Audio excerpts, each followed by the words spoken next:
श्रीगुरुभ्यो नमः। हरिः ओम्। विज्ञानरोचकपरिपूरितान्तः बाह्याण्डकोशं हरितोपलाभं तर्काभयेतं विधिशर्वपूर्वगीर्वाणविज्ञानदं मानतोऽस्मि। व्यासाय भवनाशाय श्रीशाय गुणराशये हृद्याय शुद्धविद्याय मध्वाय च नमो नमः। आपदामपहर्तारं दातारं सर्वसम्पदां लोकाभिरामं श्रीरामं भूयो भूयो नमाम्यहम्। तपस्वाध्याय शुश्रूषा कृष्णपूजारतं मुनिम् विश्वेशम् इष्टदं वन्दे परिव्राट् चक्रवर्तिनम्। ಶ್ರೀ ಗುರುಭ್ಯೋ ನಮಃ. ಹರಿ ಓಂ. ಇವತ್ತಿನ ದಿವಸ ಭಾನುವಾರ. ಭಾನುವಾರ ಅಂದ್ರೇನು ಅಂತಂದ್ರೆ ಸೂರ್ಯಗೆ ಸಂಬಂಧಪಟ್ಟ ವಾರ. ಈಗ ನಾವೆಲ್ಲರೂ ಏನ್ ಮಾಡ್ತೇವೆ, ಎಲ್ಲರೂ ಕೆಲ್ಸಕ್ಕೆ ಹೋಗ್ತಾರೆ. ಕೆಲ್ಸಕ್ಕೆ ಹೋದಾಗ ಭಾನುವಾರ ಅಂತ ಯಾವ್ದಕ್ಕೋಸ್ಕರ ಇರುವ ವಾರ ಅಂತಂದ್ರೆ ವಿರಾಮದ ವಾರ, ರಜೆಗೋಸ್ಕರ, ವಿರಾಮಕ್ಕೋಸ್ಕರ ಇರುವುದು. ವಿರಾಮ ಅಂತಂದ್ರೆ ಏನು ಅಂತಂದ್ರೆ ಭಾನುವಾರ ಇರುವುದು ವಿರಾಮಕ್ಕೋಸ್ಕರ. ಹಾಗಾದ್ರೆ ವಿರಾಮ ಅಂತ ಅಂದ್ರೆ ಏನು ಅಂತಂದ್ರೆ ವಿಶೇಷವಾಗಿ ರಾಮನ ಚಿಂತನೆ ಮಾಡ್ಲಿಕ್ಕಿರುವ ವಾರ. ಆದ್ರಿಂದ ಅದಕ್ಕೇನು ಹೆಸರು, ವಿರಾಮದ ದಿವಸ. ವಿಶೇಷವಾಗಿ ರಾಮನ ಚಿಂತನೆ ಮಾಡುವ ದಿವಸ ಅಂತ ಅರ್ಥ. ಹಾಗಾದ್ರೆ ರಾಮನ ಚಿಂತನೆ ಮಾಡ್ಬೇಕು. ಬರೀ ರಾಮ ಅಂದ್ರೆ ಏನರ್ಥ? ಸಹಸ್ರನಾಮ ತತ್ತುಲ್ಯಂ, ಸಾವಿರಾರು ಹೆಸರುಗಳು. ಹಿಂದಿನ ಬಾರಿ ಅದಕ್ಕೆ ವೇದವ್ಯಾಸ ಅಂತ ಹೆಸರು ನೋಡಿದ್ವಿ, ನಂತರ ನರಸಿಂಹ ಅಂತ ಹೆಸರು ನೋಡಿದ್ವಿ. ಈ ಸರಿ ಸಾಕ್ಷಾತ್ ರಾಮ ಅಂತ ಹೆಸರನ್ನ ನೋಡೋಣ. ಹೇಗೆ ನೋಡ್ಬೇಕು ಅಂತಂದ್ರೆ ನಮಗೆ ಗುರುಗಳು ಯಾರು, ವಾದಿರಾಜರು ಏನಂತ ಹೇಳಿಕೊಟ್ರು, ಮಧ್ವಾಂತರ್ಗತ ಅಂತ ಹೇಳಿಕೊಟ್ರು. ಅದೊಂದು ಔಷಧಿಯನ್ನು ಕೊಟ್ಟಿದ್ದಾರೆ, ಹೇಗೆ ದೇವರನ್ನ ಕಾಣಬೇಕು, ಮಧ್ವಾಂತರ್ಗತ ಅಂತ ಕಾಣಬೇಕು. ಹಾಗಾದ್ರೆ ನಮಗೆ ಎಲ್ಲಿ ಮಧ್ವರು ಸಿಗ್ಬೇಕು ಅಂತಂದ್ರೆ ಅವರ ಗ್ರಂಥದಲ್ಲಿ ಸಾಕ್ಷಾತ್ ಸನ್ನಿಧಾನವನ್ನು ಮಾಡಿದ್ದಾರೆ. ಎಷ್ಟು ಅಧಿಕ ಸಾನ್ನಿಧ್ಯ ಅಂತಂದ್ರೆ ಆ ಗ್ರಂಥಗಳನ್ನೇ ಆಚಾರ್ಯ ಮಧ್ವರು ಅಂತ ಕರೆಯುವಷ್ಟು ಸನ್ನಿಧಾನ. ಹಾಗೆ ಆ ತಾತ್ಪರ್ಯ ನಿರ್ಣಯ ಗ್ರಂಥದಲ್ಲಿಯೂ ಮಧ್ವರ ಸನ್ನಿಧಾನ ಎಷ್ಟಿದೆ ಅಂತಂದ್ರೆ ಅದು ಮಾತಾಡ್ತದಕ್ಕೆ. ಯೋಗಿಗಳು ಪ್ರಶ್ನೆಗಳು ಮಾಡಿದ್ರೆ ಉತ್ತರವನ್ನು ಕೊಡುವಂತ ಗ್ರಂಥ. ಏನಾಗಬಹುದು, ಏನಾಗದೆ ಇರಬಹುದು ಅಂತ ಎಲ್ಲವನ್ನು ಉತ್ತರವನ್ನು ಕೊಡುವಂತ ಗ್ರಂಥ. ಆದ್ರೆ ಆಚಾರ್ಯ ಮಧ್ವರು ಅದರ ಮೂಲಕ ಮಾತಾಡ್ತಾರೆ.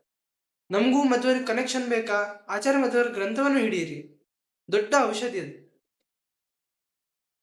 ಭಾನುವಾರ ದಿವಸ ಸೂರ್ಯನಿಗೆ ಸಂಬಂಧಿಸಿದಂತವರನ್ನೇ ನೋಡೋಣ. ಯಾರು ಸೂರ್ಯನ ವಂಶದಲ್ಲಿ ಬಂದವ ಇವ ರಾಮದೇವ. ಯಾಕೆ ಸೂರ್ಯದೇವರನ್ನ ಚಿಂತಿಸಬೇಕು, ಸೂರ್ಯದೇವರನ್ನ ಪೂಜಿಸಬೇಕು ಅಂತಂದ್ರೆ ಆರೋಗ್ಯಂ ಭಾಸ್ಕರಾದಿಚ್ಛೇತ್ ಅಂತ ಹೇಳಿದ್ದಾರೆ. ಆರೋಗ್ಯ ಬೇಕು ಅಂತಾದ್ರೆ ನಾವೆಲ್ಲರೂ ಏನ್ ಮಾಡ್ಬೇಕು, ಸೂರ್ಯನನ್ನ ಪೂಜಿಸಬೇಕು, ಸೂರ್ಯನಿಂದ ಆರೋಗ್ಯ ಬೇಕು ಅಂತ ಪ್ರಾರ್ಥಿಸಬೇಕು. ಇನ್ನೊಂದು ಭಾಸ್ವಾನ್ಮೇ ಭಾಸಯೇ ತತ್ವಂ, ವಾದಿರಾಜರು ಹೇಳಿದ್ದಂತೆ ನವಗ್ರಹ ಸ್ತೋತ್ರದಲ್ಲಿ ಹೇಳ್ತಾರೆ. ಭಾಸ್ವಾನ್ ಅಂದ್ರೇನು, ಹೊಳೆಯುವಂತ. ಏನನ್ ಮಾಡ್ಲಿ, ತತ್ವಂ ಭಾಸಯ, ಭಾಸ್ವಾನ್ಮೇ ಭಾಸಯೇ ತತ್ವಂ, ತತ್ವವನ್ನ, ತತ್ವಜ್ಞಾನವನ್ನ ನಮ್ಮಲ್ಲಿ ಹೊಳೆಯುವಂತೆ ಮಾಡು. ಹಾಗಾದ್ರೆ ಸೂರ್ಯನನ್ನ ಚಿಂತಿಸ್ಬೇಕು. ಅದೇ ಸೂರ್ಯನ ವಂಶದಲ್ಲಿ ಬಂದವರನ್ನು ಚಿಂತಿಸಿದ್ರು ಅದೇ ಫಲ. ರಾಮದೇವರು ಏನ್ ಮಾಡ್ತಾರೆ, ರಾಮನೇ ನಮಗೆ ವೇದವ್ಯಾಸನಾಗಿ ಜ್ಞಾನ ಕೊಟ್ಟವ, ಹಯಗ್ರೀವನಾಗಿ ಜ್ಞಾನ ಕೊಟ್ಟವ, ರಾಮನಾಗಿ ಎಷ್ಟೋ ಕೃತಿಗಳನ್ನು, ಎಷ್ಟೋ ಒಂದೊಂದು ಕೆಲಸಗಳನ್ನು ಮಾಡ್ತಾ ನಮಗೆ ಜ್ಞಾನವನ್ನೇ ಕೊಟ್ಟಿದ್ದಾನೆ. ಹಾಗೆ ಆರೋಗ್ಯ ನೋಡ್ತಾ ಹೋದ್ರೆ ಗೊತ್ತಾಗ್ತದೆ. ರಾಮ ಅಂತ ಚಿಂತಿಸಿದವರೆಲ್ಲ ರೋಗ ಇದ್ದಿದ್ದೆಲ್ಲ ಹೋಗ್ತದೆ. ನಮಗೂ ಒಂದು ರೋಗ ಇದೆ, ಆರೋಗ್ಯ ಬೇಕು ಅಂತ ಬಯಸ್ತಾ ಇದ್ದೇವೆ. ಆರೋಗ್ಯ ಬೇಕು ಅಂತ ಯಾವಾಗ ಬಯಸ್ತೇವೆ, ಅನಾರೋಗ್ಯ ಇದ್ದಾಗ ಬಯಸ್ತೇವೆ. ನಮ್ಗೆ ಯಾವ ಅನಾರೋಗ್ಯ ಅಂತಂದ್ರೆ ಭವ ಅಂದ್ರೆ ಸಂಸಾರ. ಸಂಸಾರವೇ ಎಂಬ ದೊಡ್ಡ ನಮಗೆ ಅನಾರೋಗ್ಯ, ರೋಗ ಬಡ್ಕೊಂಡಿದೆ. ಹೋಗ್ಬೇಕು. ಹೋಗ್ಬೇಕಂದ್ರೆ ಏನ್ ಮಾಡ್ಬೇಕು, ರಾಮದೇವರನ್ನ ಚಿಂತಿಸ್ಬೇಕು. ಚಿಂತಿಸೋದು ಹೇಗೆ ಅಂತ ಅಂದಾಗ ನಮಗೆ ರಾಜರು ತೋರಿಸಿಕೊಟ್ಟಿದ್ದಾರೆ, ಮಧ್ವಾಂತರ್ಗತ ಅಂತ ಚಿಂತಿಸೋಣ.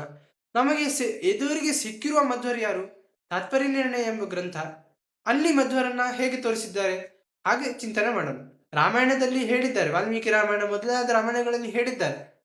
ಆದ್ರೆ ನಮಗೆ ನಿರ್ಣಯ, ರಾಮ ಹೀಗೆ ಅಂತ ಹೇಳುವಂತ ಗ್ರಂಥ, ದೇವರು ಹೀಗೆ ಅಂತ ಹೇಳುವಂತ ಗ್ರಂಥ, ಅಂದ್ರೆ ಇಷ್ಟೇ ಗುಣ ಅಂತ ಹಾಗೆ ಹೇಳಲಿಕ್ಕೆ ಸಾಧ್ಯ ಇಲ್ಲ ಅಂತ ಅವರು ಕೂಡ ಹೇಳಿದ್ದಾರೆ. ಅಂದ್ರೆ ಅನಂತ ಗುಣಗಳು ಇದೆ ಅಂತ ಚಿಂತನೆ ಕೊಟ್ಟಂತ ಗ್ರಂಥ, ಕೊಟ್ಟವರು ಯಾರು, ಆಚಾರ್ಯ ಮಧ್ವರು. ಅವರು ಹೇಳಿದ ನಿರ್ಣಯಗಳನ್ನೇ ನೋಡ್ತಾ, ರಾಮಾಯಣ ಓದ್ಲಿಲ್ಲ ಅಂದ್ರೂ ನಾವು ಇದನ್ನು ಓದಿದ್ದೇವೆ ಅಂದ್ರೆ ರಾಮಾಯಣ ಒಮ್ಮೆ ತೆಗೆದು ನೋಡಿದ್ರು ಪೂರ್ತಿ ಅರ್ಥ ಆಗ್ತಾ ಹೋಗ್ತದೆ. ಹಾಗೆ ಆಚಾರ್ಯ ಮಧ್ವರ ಅಷ್ಟು ಸುಲಭವಾಗಿ ಎಲ್ಲದಕ್ಕೂ ನಿರ್ಣಯ ಕೊಡ್ತಾ ಕೊಡ್ತಾ ಕೊಡ್ತಾ ಇಡೀ ಕಥೆನೇ ಹೇಳಿದ್ದಾರೆ ಅಂತ ಹೇಳ್ಬೋದು. ಹಾಗೆ ಏನಾಯ್ತು ಅಂತಂದ್ರೆ ಆರಂಭಿಸ್ತಾರೆ. ತಾತ್ಪರ್ಯನಿರ್ಣಯದ ಮೊದಲ ಆರಂಭಗಳಿಗೆ ಆರಂಭದಲ್ಲಿ 3 ಅಧ್ಯಾಯಗಳನ್ನ ಸೃಷ್ಟಿದ ಬಗ್ಗೆ ಏನೇನಾಯ್ತು ಅಂತ ಪರಿಚಯ ಹೇಳ್ತಾ, ದಶರಥ, ದೇವತೆಗಳು ಎಲ್ಲರೂ ಅವತಾರ ಮಾಡಿದ್ದಾರೆ, ರಾಮದೇವರು ಬರ್ತಾ ಇದ್ದಾರೆ ಅಂತ ಹೇಳಿ. ಆಯ್ತು, ರಾಮದೇವರು ಅವತಾರ ಮಾಡಾಯ್ತು. ಆಮೇಲೆ 4ನೇ ಅಧ್ಯಾಯ ಆರಂಭ ಆಗ್ತಾ ಇದೆ. ಏನಂತ ಹೇಳ್ತಾ ಇದ್ದಾರಂದ್ರೆ, ಅಥಾಭ್ಯವರ್ಧನ್ ಚತುರಾಃ ಕುಮಾರ ನೃಪಸ್ಯ ಗೇಹೆ ಪುರುಷೋತ್ತಮಾದ್ಯಾಹ ನಿತ್ಯ ಪ್ರವೃದ್ಧಸ್ಯ ಚ ತಸ್ಯ ವೃದ್ಧಿರಪೇಕ್ಷೆ ಲೋಕಸ್ಯ ಹಿ ಮಂದ ದೃಷ್ಟಿ. ಏನ್ ಹೇಳ್ತಾ ಇದ್ದಾರೆ ಅಂತಂದ್ರೆ, ಮಕ್ಕಳು ಬೆಳೀತಾ ಇದ್ದಾರೆ, ಹುಟ್ಟಿದ್ರು ಅಂತ ಹೇಳಲೇ ಇಲ್ಲ ಎಲ್ಲೂ, ಬೆಳೀತಾ ಇದ್ದಾರೆ. ಯಾಕೆ ಅಂತಂದ್ರೆ ದೇವರಿಗೆ ಹುಟ್ಟೋದು ಅಂತ ಇಲ್ಲೇ ಇಲ್ಲ, ಬರುವುದು ಕಣ್ಣು ಮುಂದೆ ಬೆಳೆದಂತೆ ಕಾಣುವುದಷ್ಟೇ. ಕೃಷ್ಣ ಅವತಾರ ಅಷ್ಟೇ, ಹೊರಗೆ ಒಮ್ಮೆಗ್ಲೆ ಬಂದ. ಹೇಗ್ ಬಂದ? ಶಂಖ ಚಕ್ರ ಎಲ್ಲ ಹಿಡ್ಕೊಂಡೇ ಬಂದ. ತಾಯಿ ಗರ್ಭದಲ್ಲಿ ಅದನ್ನೆಲ್ಲ ಇಟ್ಕೊಳಿಕ್ ಸಾಧ್ಯ ಇಲ್ಲ. ಬಂದಿದ್ದಾನೆ, ಶಂಖ ಚಕ್ರಾದಿಗಳನ್ನ ಧರಿಸಿಯೇ ಬಂದಿದ್ದಾನೆ. ಹಾಗೆ ಧರಿಸಿ ಬಂದಿದ್ದಾನೆ ಅಂತಂದ್ರೆ ಹೇಗ್ ಬಂದ? ಒಳಗೆ ಚಿಕ್ಕ ರೂಪದಿಂದ ಇದ್ದ, ಎಲ್ಲರ ಅಂತರ್ಯಾಮಿ, ಒಳಗೆ ಇರುವವನೇ. ಆದ್ರೆ ಒಂದು ರೂಪ ಒಳಗಿಟ್ಟು ಹೊರಗೆ ಬಂದಿದ್ದಾನೆ, ಬೆಳೆದ ದೊಡ್ಡ ರೂಪವನ್ನು ತೋರಿಸ್ತಾ ಇದ್ದಾನೆ. ಅಲ್ಲಿ ದೇವಕಿಗೆ ಮಗು ರೂಪ ತೋರಿಸುವುದಾಗ್ಲಿ ಅಥವಾ ದೊಡ್ಡ ರೂಪ ತೋರಿಸುವುದಾಗ್ಲಿ, ಅರ್ಜುನನಿಗೆ ವಿಶ್ವರೂಪ ತೋರಿಸುವುದಾಗ್ಲಿ, ದೊಡ್ಡದಾಗಿ ತೋರಿಸುವುದು. ಹಾಗಾದ್ರೆ ದೊಡ್ಡದಾಗಿ ಬೆಳೆದ ಅಂತ ಹೇಳುದ? ತ್ರಿವಿಕ್ರಮ ದೊಡ್ಡದಾಗಿ ಬೆಳೆದ ಅಂತ ಹೇಳುದ? ಅಥವಾ ವಾಮನ ಚಿಕ್ಕದಾಗಿದ್ನ, ಹುಟ್ಟಿದ್ದೇ ಹಾಗ ಅಂತಂದ್ರೆ ಅದಕ್ಕೆ ಮಧ್ವರು ಅದನ್ನು ಹೇಳ್ತಾ ಇದ್ದಾರೆ. ಏನಾಯ್ತು ಅಂತಂದ್ರೆ ನೋಡಿ, ಬೆಳೆದ್ರು ಅಂತ, ಎಲ್ಲಿ ಬೆಳೆದ್ರು, ಯಾರು ಬೆಳೆದ್ರು ಅಂತಂದ್ರೆ, ಅಥ ಅಭ್ಯವರ್ಧನ್ ಚತುರಾಃ ಕುಮಾರ ನೃಪಸ್ಯ ಗೇಹೆ ಪುರುಷೋತ್ತಮಾದ್ಯಾಹ, ಪುರುಷೋತ್ತಮನೇ ಮೊದಲಾದವರು ನೃಪಸ್ಯ ಗೇಹೆ ನರರು, ಮನುಷ್ಯರನ್ನು ರಕ್ಷಿಸುವ ಅಂದ್ರೆ ರಾಜ, ಅವನ ಮನೆಯಲ್ಲಿ ಬೆಳೆದ್ರು. ನೋಡಿ, ನೃಪ ಅಂತಲೇ ಶಬ್ದ, ಆಮೇಲೆ ಪುರುಷೋತ್ತಮ ಅಂತಲೇ ಹೇಳಿದ್ದಾರೆ, ಪುರುಷೋತ್ತಮಾದ್ಯ ಅಂತ ಹೇಳಿದ್ದಾರೆ. ಏನು ಅರ್ಥ ಅಂತಂದ್ರೆ, ರಾಮದೇವರು ಅವತಾರ ಮಾಡಿದ್ದಾರೆ. ರಾಮದೇವರು ಯಾರು ಅಂತಂದ್ರೆ ಪುರುಷೋತ್ತಮ. ಪುರುಷೋತ್ತಮ ಅಂದ್ರೆ ಯಾರು? ಯಾರು ಮೋಕ್ಷ ಕೊಡ್ತಾನೋ ಅವನು ಪುರುಷೋತ್ತಮ. ಪುರುಷೋತ್ತಮ ಶಬ್ದಕ್ಕೆ ಏನರ್ಥ? ಪುರುಷರಲ್ಲಿ ಶ್ರೇಷ್ಠ ಅಂತ ಅರ್ಥ. ಯಾರು? ಯಾವ ಸಂಸಾರದ ಲೇಪ ಇಲ್ಲದವ, ಅದ್ಯಾರು? ವಾಸುದೇವ. ನಮ್ಮ ಲೇಪನ್ನು ಬಿಡಿಸ್ತಾನೆ, ಆದ್ರಿಂದ ಅವನು ಪುರುಷೋತ್ತಮ. ಅವನು ಸಾಕ್ಷಾತ್ ರಾಮನಾಗಿ ಬಂದ. ಹಾಗಾದ್ರೆ ವಾಸುದೇವ ಒಬ್ಬನನ್ನೇ ಚಿಂತಿಸ್ತೇವೆ ನಾವು, ನಿತ್ಯ ಅನುಷ್ಠಾನಗಳನ್ನು ಮಾಡ್ತೇವೆ, ಸಂಕಲ್ಪ ಮಾಡ್ಬೇಕಾದ್ರೆ ವಾಸುದೇವ, ಸಂಕರ್ಷಣ, ಪ್ರದ್ಯುಮ್ನ, ಅನಿರುದ್ಧ 4 ರೂಪಗಳನ್ನೇ ಚಿಂತಿಸ್ತೇವೆ. ಹಾಗಾದ್ರೆ ಒಬ್ಬನೇ ಬಂದ ಅಂತಂದ್ರೆ ಇಲ್ಲ, ಸಂಕರ್ಷಣಾದಿಗಳ ರೂಪ ಜೊತೆಗೇ ಬಂದ ಅಂತ. ಬಂದು ರಾಮನಾಗಿ ಒಂದು ರೂಪ, ಸಾಕ್ಷಾತ್ ವಾಸುದೇವ ರಾಮನಾದ, ಸಂಕರ್ಷಣ, ಪ್ರದ್ಯುಮ್ನ, ಅನಿರುದ್ಧರು, ಭರತ, ಶತ್ರುಘ್ನ, ಲಕ್ಷ್ಮಣರು ಆದ್ರು. ಹೇಗ್ ಗೊತ್ತಾಗ್ತದೆ ಅಂತಂದ್ರೆ, ವಾಸುದೇವ ರಾಮ ಅಂತ ಹೇಳಿದ್ರೆ ನಮಗೇನು ಸಂಶಯ ಇಲ್ಲ. ಲಕ್ಷ್ಮಣಾದಿಗಳಲ್ಲಿ ಸನ್ನಿಧಾನ ಇದೆಯಾ? ಅಂಶರೂಪದಿಂದಾದ್ರೂ ಬಂದಿದಾನ ಅಂತಂದ್ರೆ ಹೇಗೆ ಅಂತಂದ್ರೆ, ಲಕ್ಷ್ಮಣನಿಗೆ ಲಕ್ಷ್ಮಣ ಅಂತ ಹೆಸರು ಯಾಕೆ? ಲಕ್ಷಣವಂತ, ಅದರಿಂದ ಲಕ್ಷ್ಮಣ. ಹೇಗೆ ಲಕ್ಷಣವಂತ ಆಗ್ಲಿಕ್ಕೆ ಸಾಧ್ಯ ಆಯ್ತು ಅಂತಂದ್ರೆ, ಲಕ್ಷ್ಮಣ ಯಾರ ಅವತಾರ? ಶೇಷದೇವರ ಅವತಾರ. ಶೇಷದೇವರು ಆ ಶೇಷದೇವರ ಅವತಾರ ಅಲ್ವಾ? ಶೇಷದೇವರಲ್ಲಿ ನಾವು ಚಿಂತಿಸುವ ರೂಪ ದೇವರದ್ದು ಯಾವುದು? ಸಂಕರ್ಷಣ ರೂಪ. ಸಂಕರ್ಷಣ ಶಬ್ದಕ್ಕೆ ಏನರ್ಥ ಅಂತಂದ್ರೆ, ಸಮ್ಯಕ್ ಕರ್ಷತಿ ಇತಿ ಸಂಕರ್ಷಣ, ಚೆನ್ನಾಗಿ ಆಕರ್ಷಿಸ್ತಾನೆ, ಅದರಿಂದ ಅವನಿಗೆ ಸಂಕರ್ಷಣ ಅಂತ ಹೆಸರು. ಹಾಗೆ ಏನಾಯ್ತು, ಲಕ್ಷ್ಮಣನು ಅಷ್ಟೇ ತುಂಬಾ ಚೆನ್ನಾಗಿದ್ದ. ಆಕರ್ಷಿಸುವುದು ಯಾವಾಗ? ನಾವು ಚೆನ್ನಾಗಿ ಇದ್ರೆ ತಾನೆ. ನಾವು ಈಗ ನೋಡಿ, ಒಂದು ಚಿತ್ರ ಇರ್ತದೆ, ಚಿತ್ರ ಸುಮ್ಮನೆ ಏನೋ ಗೀಚಿದ್ರೆ ಚೆನ್ನಾಗಿ ಕಾಣೋದಿಲ್ಲ. ತುಂಬಾ ಬಣ್ಣಗಳಿದ್ರೆ, ತುಂಬಾ ವಿಷಯಗಳು ಅದರಲ್ಲಿ ನೋಡಿದ್ರೆ ತಿಳಿಲಿಕ್ಕಿದ್ರೆ ಒಂಥರ ಆಕರ್ಷಿಸ್ತದೆ, ಆವಾಗ ನಮಗೆ ಆಕರ್ಷಣೆ ಆಗ್ತದೆ. ಹಾಗೆ ರೂಪದಲ್ಲಿ ತುಂಬಾ ನೋಡ್ಲಿಕ್ಕೂ ಚಂದ, ಕಣ್ಣು ಮೂಗುಗಳು ಚಂದ, ತುಂಬಾ ವಿಷಯಗಳಿದೆ ನೋಡ್ಲಿಕ್ಕೆ, ವ್ಯಕ್ತಿತ್ವನೂ ಅಷ್ಟೇ ಚಂದ. ಅಂತವರು ಆಗಿದ್ದಾರೆ. ಆದ್ರಿಂದ ಲಕ್ಷ್ಮಣ ಹಾಗಿದ್ದ, ಆದ್ರಿಂದ ಅವನಲ್ಲಿ ಸಂಕರ್ಷಣ ರೂಪ ನಿಶ್ಚಯವಾಗಿದೆ. ಚೆನ್ನಾಗಿ ಆಕರ್ಷಿಸ್ತಿದ್ದ, ಆದ್ರಿಂದ ಅವನಿಗೆ ಲಕ್ಷ್ಮಣ ಅಂತ ಹೆಸರಿಟ್ರು. ಹಾಗೆ ಭರತ ಶತ್ರುಘ್ನರಲ್ಲೂ ಕೂಡ ಅನಿರುದ್ಧ ಪ್ರದ್ಯುಮ್ನರ ಸನ್ನಿಧಾನ ಇತ್ತು. ಹಾಗಾದ್ರೆ ಅಲ್ಲಿ ಸನ್ನಿಧಾನ ಸಾಕ್ಷಾತ್ ರಾಮದೇವರು, ವಾಸುದೇವ. ಹಾಗಾದ್ರೆ ವಾಸುದೇವ ರಾಮನಾಗಿ ಬಂದಿದ್ದಾನೆ. ಭರತ ಶತ್ರುಘ್ನರೆಲ್ಲರಲ್ಲಿ ಸಂಕರ್ಷಣ, ಪ್ರದ್ಯುಮ್ನ, ಅನಿರುದ್ಧರು ಬಂದಿದ್ದಾರೆ. ನಾನು ಒಂದು ವಿಷಯ ಹೇಳ್ತಾ ಇದ್ದೆ, ನಿತ್ಯ ಪ್ರವೃದ್ಧಸ್ಯ ಚ ತಸ್ಯ ವೃದ್ಧಿರ್ ಅಪೇಕ್ಷೆ ಲೋಕಸ್ಯ. ಅಲ್ಲಿ ನಿತ್ಯ ಬೆಳೀತಾ ಇದ್ದಾರೆ ಅಂತ ಮಧ್ವರು ಹೇಳಿದ್ರು. ಏನು ನಿರ್ಣಯ ಅಂತಂದ್ರೆ, ರಾಮದೇವರು ಹುಟ್ಟೋದೇನು, ಬೆಳೆಯೋದೇನು, ಏನಿದು ಆಶ್ಚರ್ಯ ಅಂತಂದೆ, ಮಂದದೃಷ್ಟಿ ಅವೇಕ್ಷ ಅಂತ ಹೇಳಿದ್ರು. ಈ ನಮ್ಮ ಎಲ್ಲ ಜನರಿಗೆ ಒಮ್ಮೆಗ್ಲೆ ಪಟ್ಟಂತ ಹೀಗೆ ಬೆಳೆದ ಅಂತ ಹೇಳಿದ್ರೆ ನಾವು ನಂಬೋದೇ ಇಲ್ಲ. ನಾವೆಲ್ಲ ಪೆದ್ದರು. ಮಗು ಬೆಳೆದಂತೆ ಬೆಳೆದು ನೋಡಿದ್ರೆ ಹ್ಞೂ ಅಂತ ಹೇಳ್ತೇವೆ. ನಮ್ಮೆಲ್ಲರ ದೃಷ್ಟಿ ಮಂದ ದೃಷ್ಟಿಗಳನ್ನ ನೋಡಿ ದೇವರೇನ್ ಮಾಡಿದ? ಒಂದು ನಮಗೆ ತಡ್ಕೊಳ್ಳೋ ಶಕ್ತಿಯೂ ಇಲ್ಲ. ದೇವರು ಒಮ್ಮೆಗೆ ಪ್ರಕಟನಾದ್ರೆ ನಮಗೆ ತಡ್ಕೊಳ್ಳೋ ಶಕ್ತಿ ಇರುವುದಿಲ್ಲ. ಹ್ಮ್. ಆಗ ನಾವೇನ್ ಮಾಡ್ತೇವೆ? ದೇವರನ್ನ ನಾವು ಅ ಹ್ಮ್. ದೇವರೇನ್ ಮಾಡ್ತಾನೆ? ಬೇರೆ ಬೇರೆ ರೂಪಗಳಲ್ಲಿ ಬರ್ತಾನೆ. ಹಾಗೆ ಇಲ್ಲಿಯೂ ಅಷ್ಟೇ ಏನಾಗ್ತಾ ಇದೆ? ದೇವರು ಮಗುವಿನ ರೂಪದಲ್ಲಿ ಬಂದು ನಿಧಾನಕ್ಕೆ ಬೆಳೀತಾ ಇದ್ದಾನೆ. ಯಾರಿಗೋಸ್ಕರ? ಒಂದು ಮಂದರು ಯಾರು? ದುರ್ಜನರು, ರಾಕ್ಷಸರೆಲ್ಲ ಇದ್ದಾರೆ. ಅವರಿಗೆ ಇವನು ದೇವರು ಬಂದಿದ್ದಾನೆ ಅಂತ ಗೊತ್ತಾಗ್ಬಾರ್ದು. ಗೊತ್ತಾದ್ರೆ ಏನು? ದೇವರು ಯೋಚನೆ ಮಾಡಿದ್ರು ಸಾಯ್ತಾರೆ. ಆದ್ರೂ ಅಷ್ಟೇ ಒಂದು ದೇವರ ಚಿಕ್ಕ ಚಿಕ್ಕ ಲೀಲೆಗಳನ್ನು ಚಿಂತಿಸಿ ನಮಗೆ ಅನುಗ್ರಹ ಮಾಡ್ಬೇಕು. ಒಂದು ರೀತಿ ಆದ್ರೆ, ಮಂದರಿಗೆ ದೇವರು ಅಂತ ಚಿಂತನೆ ಅಲ್ಲ. ಇವನು ಒಬ್ಬ ಮನುಷ್ಯ ಹುಟ್ಟಿದವ ದೇವರು ಅಂತ ಹೇಗೆ ಕರೀಲಿಕ್ಕೆ ಸಾಧ್ಯ? ಅಂತ ಇಂಥ ಯೋಚನೆಗಳು ಬಂದು ಅವನಿಗೆ ಪಾಪ ಸಾಧನೆ ಆಗ್ಬೇಕು. ಅದೆಲ್ಲ ದೃಷ್ಟಿಗಳನ್ನ ಇಟ್ಕೊಂಡು ರಾಮದೇವರು ಏನ್ ಮಾಡಿದ್ದಾರೆ?